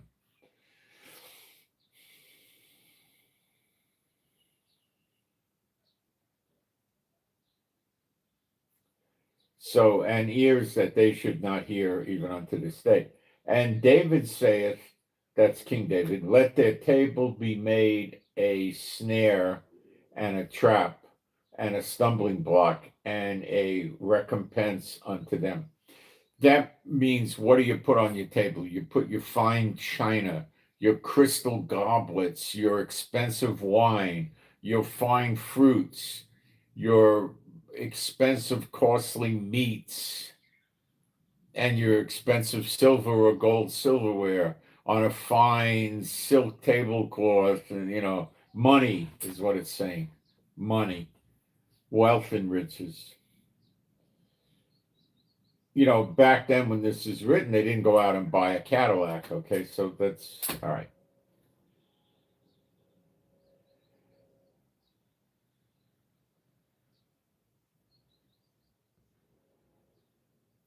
I shouldn't have spoke that way about my mother. She was good to me many, many, many years. I just remember maybe 2 or 3 incidents in my life where she did something that I didn't like. And I suppose every mother does something like that over, 20, 30 years, she did a lot of good things, much more, way, way, way more than that. I didn't have a great life because where I was growing up, in the Bronx, it was fun, but it was also not fun, and okay. I mean, what was the horrible part about the Bronx was in the winter, you're cooped up in the house starting November, let's say. So you have November, December, January, February, and maybe you got about 5 months where you're pretty much cooped up in the house. It's horrible. It's horrible. And 80% of the days in New York in the winter are cloudy and miserable. Oh, it's depressing. It really is. Let their eyes be darkened that they may not see, and bow down the back always. That means walk slumped over. Let their eyes be darkened that they may not see. Well, I got that. I'm also bent over the neck. Okay, I say then, have they stumbled that they should fall? God forbid, but rather through. Lost my place. Hold on. Rather through their fall, salvation is come unto the Goyim. Okay, the heathen. But when it says Gentiles here, which is the word they use, it's not what you think it is. And I'm going to prove it to you in the next moment or two so you understand this better. Okay, so it's saying, I say then, have they stumbled? They stumbled. you'll realize it means Judah, but let's go on. But rather through their fall, salvation is come unto the Gentiles, for to provoke them to jealousy. So the faith, believing in Yeshua, has come to the Gentiles to make Judah jealous. The 10 tribes is the Gentiles. Let's keep going. Now, if the fall of them be the riches of the world, the fall of the Jews, Judah, and the diminishing of them, the riches of the Gentiles, okay, how much more their fullness, Judah, when they come into fullness, not yet. That's when he appears, we'll have this. Okay. For I speak to you, Gentiles, inasmuch as I am the apostle of the Gentiles, I magnify my office. If by any means I may provoke to emulation them which are my flesh, and might save some of them. Okay, he says, if by any means I may provoke to emulation them which are my flesh, are Israel. Go back to the previous verse, for I speak to you Gentiles, inasmuch as I am the apostle of the Gentiles. I magnify my office, if by any means I may provoke to emulation them which are my flesh, Israelites, and might save some of them. Okay, he's describing the 10 tribes, and that's who Paul was working with in the Mediterranean, Rome, Ephesus, Corinth, okay? They knew where the tribes were. I believe it's Jude. I think it's him. He says, he starts his letter off to the 12 tribes. They knew where they were back then. If by any means I may provoke to emulation them which are my flesh, and might save some of them. So he was preaching to these tribes and getting them saved, trying to wake Judah up, which is Judah and Levi.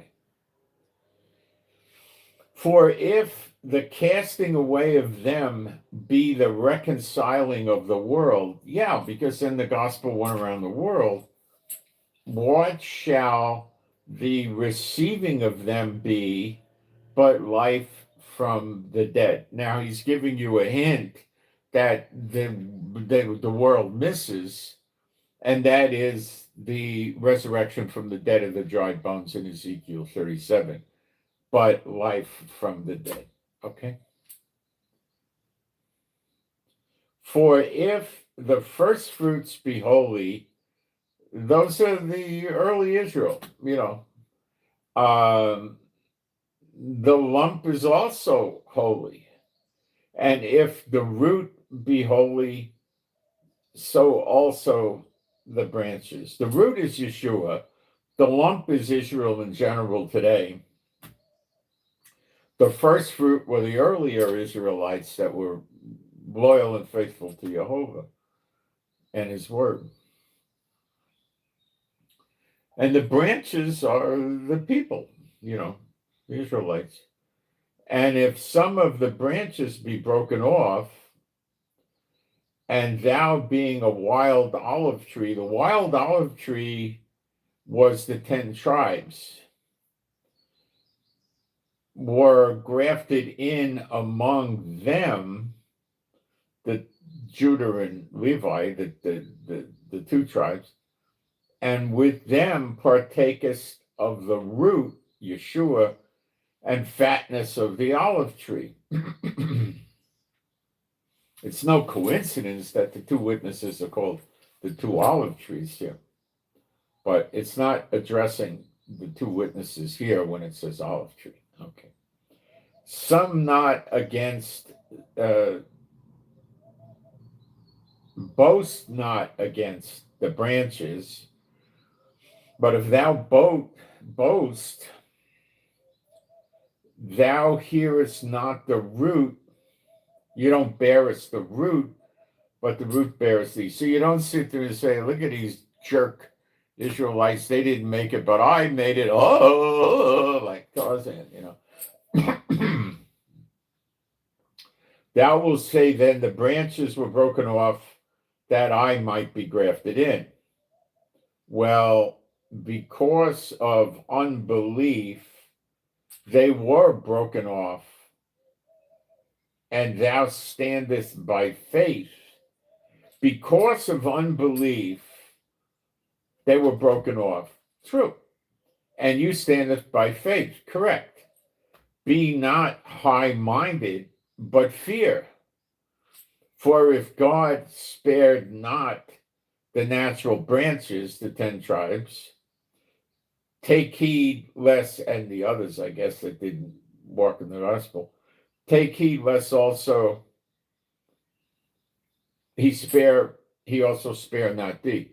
Well, right here we take the once saved, always saved, and throw it out the window. Of course, it's completely against the scriptures. Behold, therefore, the goodness and severity of God on them which fell. Severity, but toward thee goodness, if thou continue in his goodness, otherwise thou also shalt be cut off. And they also, if they abide not still in unbelief, shall be grafted in. For God is able to graft them in again. You see, he's not finished with Israel, as a tremendous amount of people that go to certain buildings on Sunday from 9 in the morning to 11, or whatever the heck the time of the church is. You got it?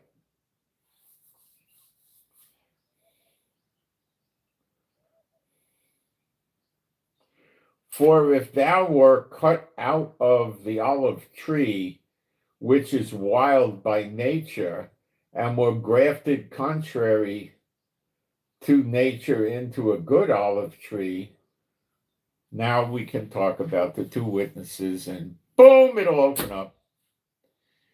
There's two olive trees, right? And they're getting the olive oil, which means the anointing. One olive tree is feeding the 10 tribes, Enoch. The other olive tree is feeding Judah and Levi, the tribes of Judah, the two, Elijah. Them's your two olive trees.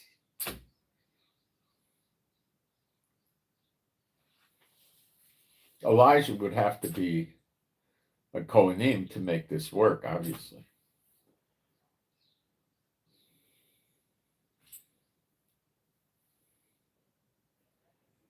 For I would not, brethren, what? Wait, I think I'm twisting my tongue here. Let me see.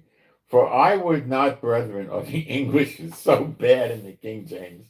For I would not, brethren, that you should be ignorant of this mystery. He's saying, I don't want you ignorant of this mystery, lest you should be wise in your own conceits. In other words, don't think you're so groovy, cool, great, and smart on your own.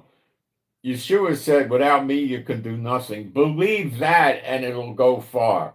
You can't. You're a nothing. Okay? You really are. We all are. I mean, we all are, That's why it says, you got to come into the kingdom like a little kid. A little kid doesn't have a whole lot of confidence in himself. Daddy, what should I do? I can't eat this. I don't know what to do. How do I make this work? Help me, Dad. You're always coming to the Father. I mean, it doesn't exclusively mean, Daddy, these bullies are chasing me, help me. Yeah, that works too, but that's just a little part of it. There's a whole lot of other stuff, Okay. Uh, in Be wise in your own conceits, that blindness in part, because not all the Israelites are this way, blindness in part is happened to Israel until the fullness of the Goyim or the Gentiles has come. Okay. When the fullness of the 10 tribes has come in, because I don't expect all of them are going to be saved, what happens next? And so all of Israel will be saved, because when they are coming in, then Judah comes in. And this is all redemption. Okay. That's when you're going to see this. And then so all Israel shall be saved. Now, if you're not of any Jewish blood origin or bloodline, you're Israel. If you're in Yeshua, he calls you his brethren. How could you not be in Israel if he calls you his brethren? I mean, come on. And is he not your king? So how could you not be in Israel if the king of Israel is your king? You got to wake up and stop being so worried about what goes on in these buildings on Sunday from 9 to 12 or 9 to 11. Or, it's what goes on in your Bible you got to worry about. And so all this, you don't have to worry. It's what you need to learn and obey and walk in, what's in the Bible, not what the guys in the buildings are teaching. So all Israel shall be saved as it is written. There shall come out of Zion the deliverer, and he shall turn away ungodliness from Jacob. Well, when we read Jacob, you can think what? Jacob's trouble! That's not hard.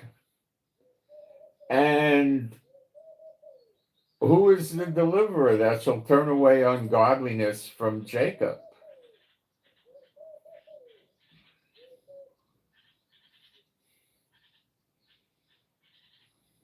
Oh, I'll show you, don't worry.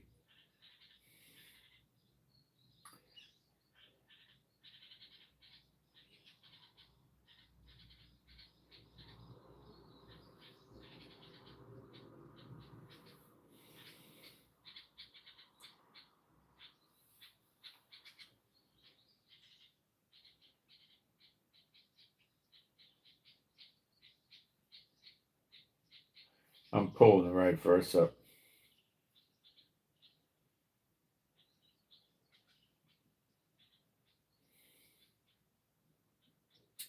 Malachi 3:1. Behold, I will send you my Malach, my messenger.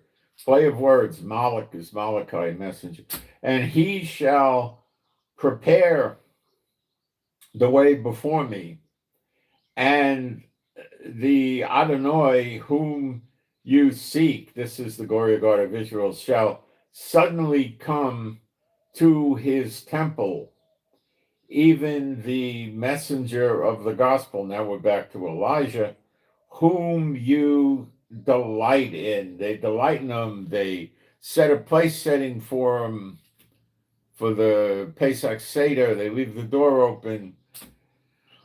The rabbis incorrectly, in a lying way, tell them that Elijah appears at the circumcision of every Jewish child. That is absurd. I guarantee you 100% that's not true. Saith the Lord of hosts, that it shall, as far as I can tell, believe me, it's not true. That it shall leave there's nothing in the scripture that ever says that happens. Okay. The word of that shall leave no, I changed chapters, sorry. This stupid thing. All right. I changed chapters again. I'll get back there.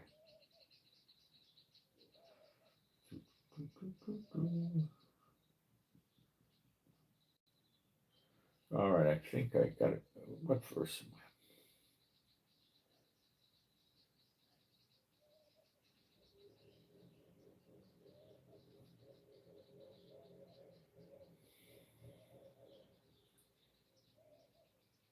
All right, now we're down to it. Verse Malachi 3:2.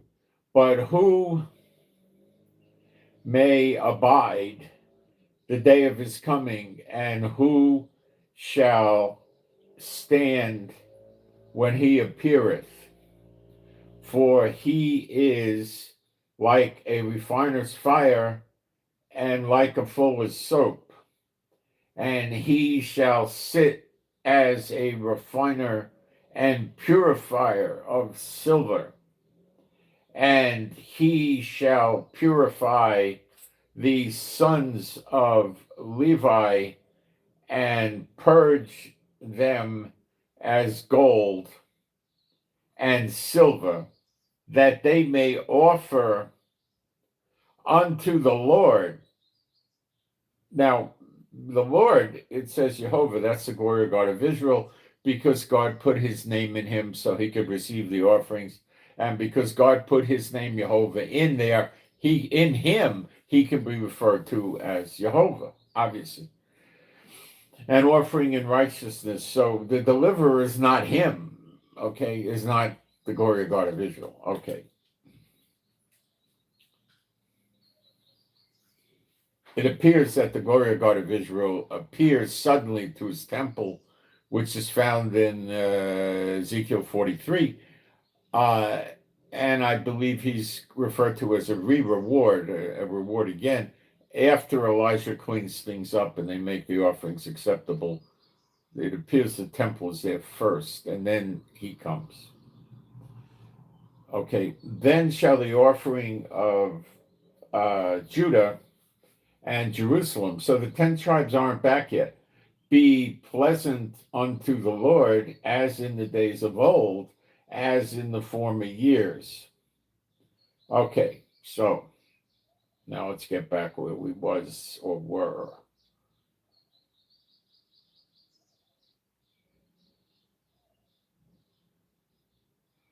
All right.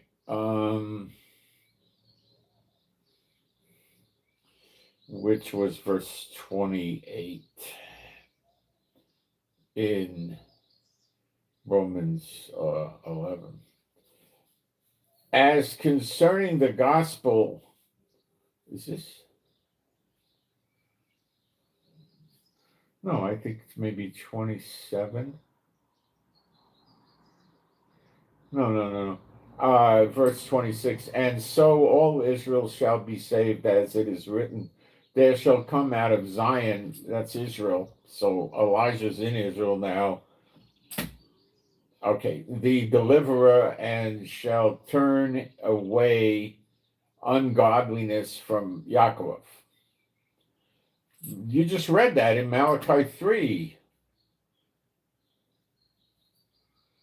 And this is my covenant unto them, when I shall take away their sins. This is the appearing of the sign of the Son of Man in the clouds. Matthew 24:30, Revelation 1:7, read John 6:40 with it, 1 John 3, verse 2. As concerning the gospel, they are enemies for your sakes. But as touching the election, they are beloved of the Father's sakes.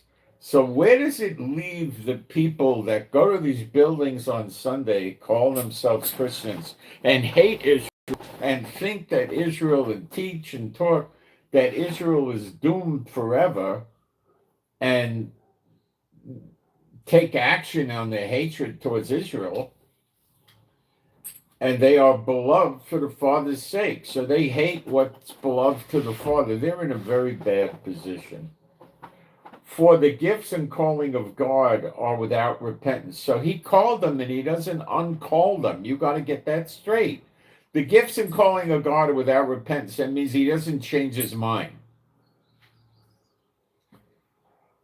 For as you, and reverse, he doesn't do that. You got to get that down.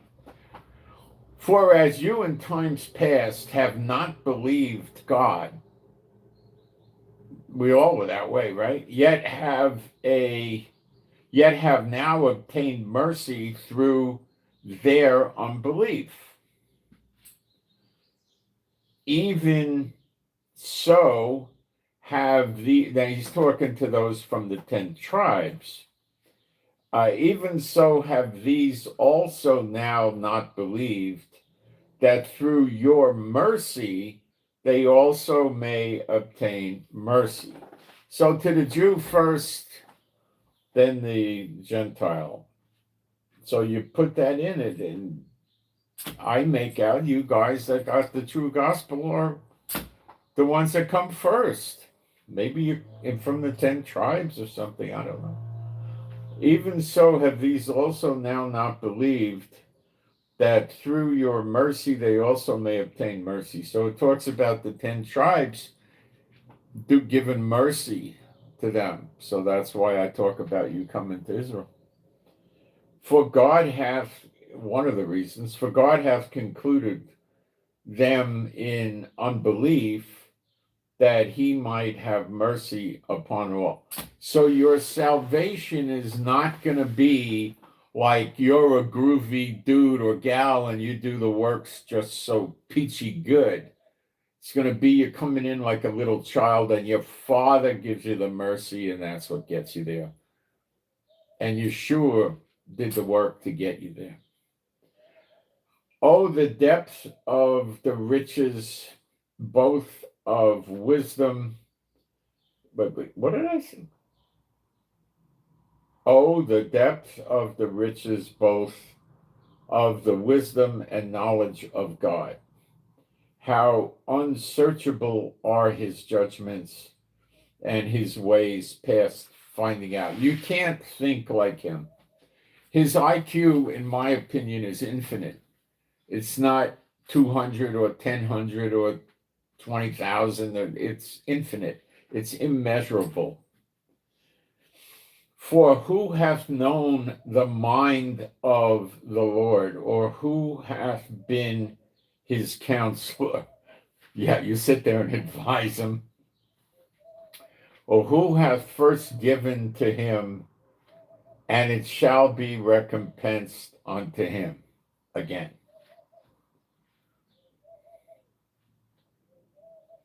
For of him and through him and to him are all things, whom he glory forever. Amen. Okay, so there you have it, and it covers a lot of stuff. I think it came out pretty good. Let me take a look at this chat again and see if we're getting anything I need to deal with.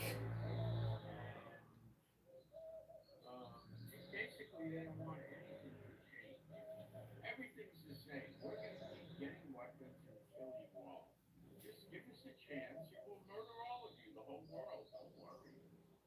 It might take a few more years, but we'll kill you. Don't worry. That's their basic approach. Okay. Um,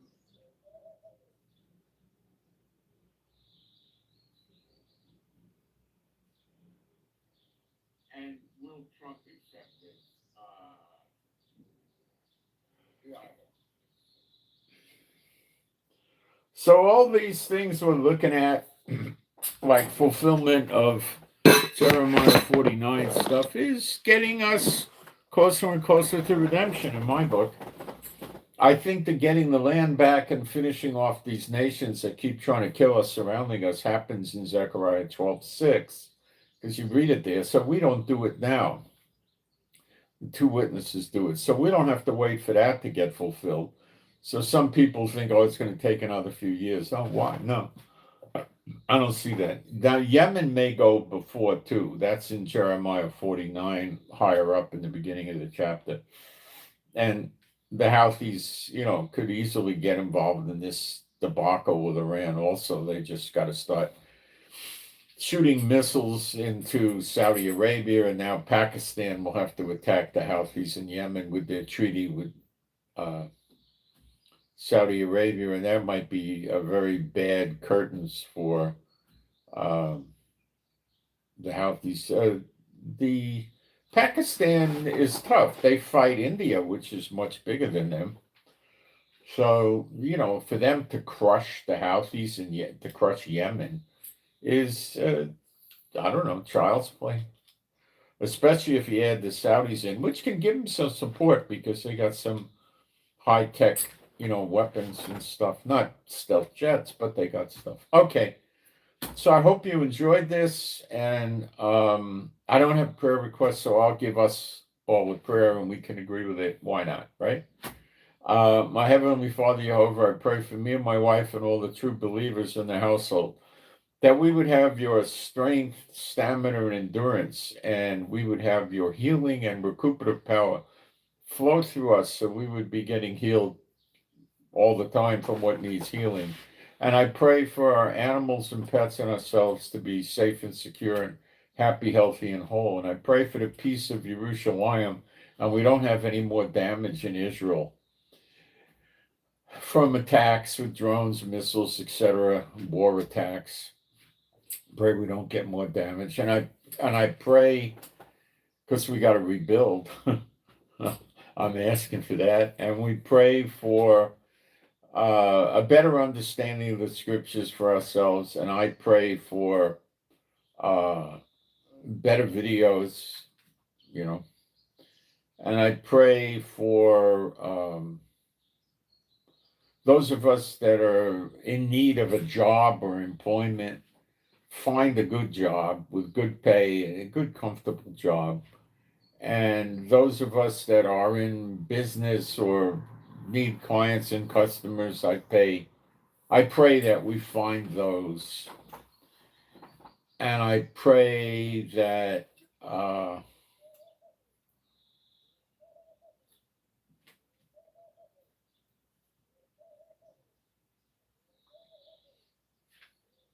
we all have enough money to meet our needs and then some extra. And I pray for the prophecies to be fulfilled, and I pray that we all stay strong and we remember that all things work to good for those who love the Lord, even though they feel bad and they look bad in the flesh.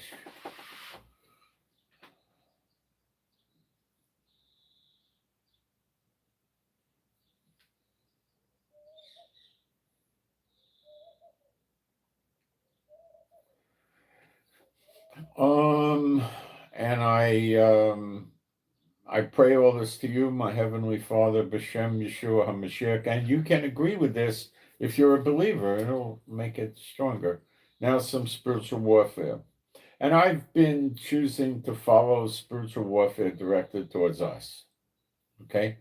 And kind of let the way things are going go, because it looks like God's taking pretty good care of it right now. So my Heavenly Father Jehovah, B'Shem Yeshua HaMashiach, not that God was never taking good care of it. I'm saying I don't want to meddle in it right now. That's what I'm trying to say. Okay.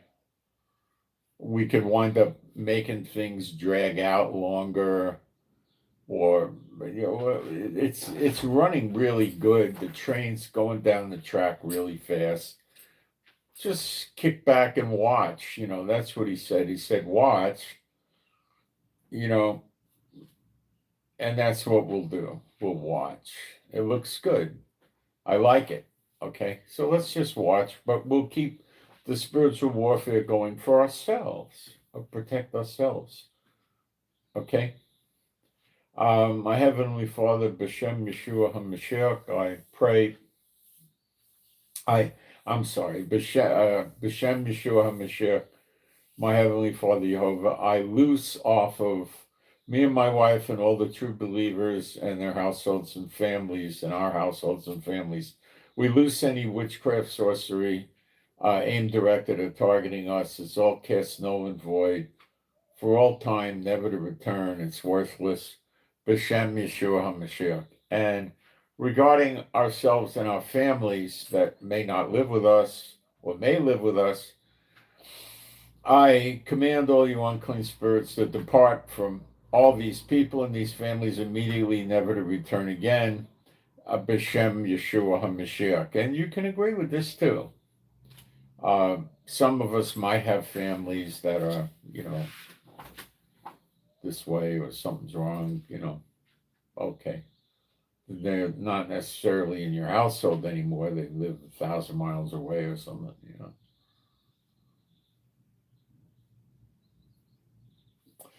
Okay, so at this point, I send my shalom to all those who love Yeshua HaMashiach, and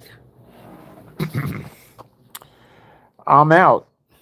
And I hope you got something out of this. And thank you for the offerings, guys. That keeps everything going and spreading to other people. And I'm out. Thanks.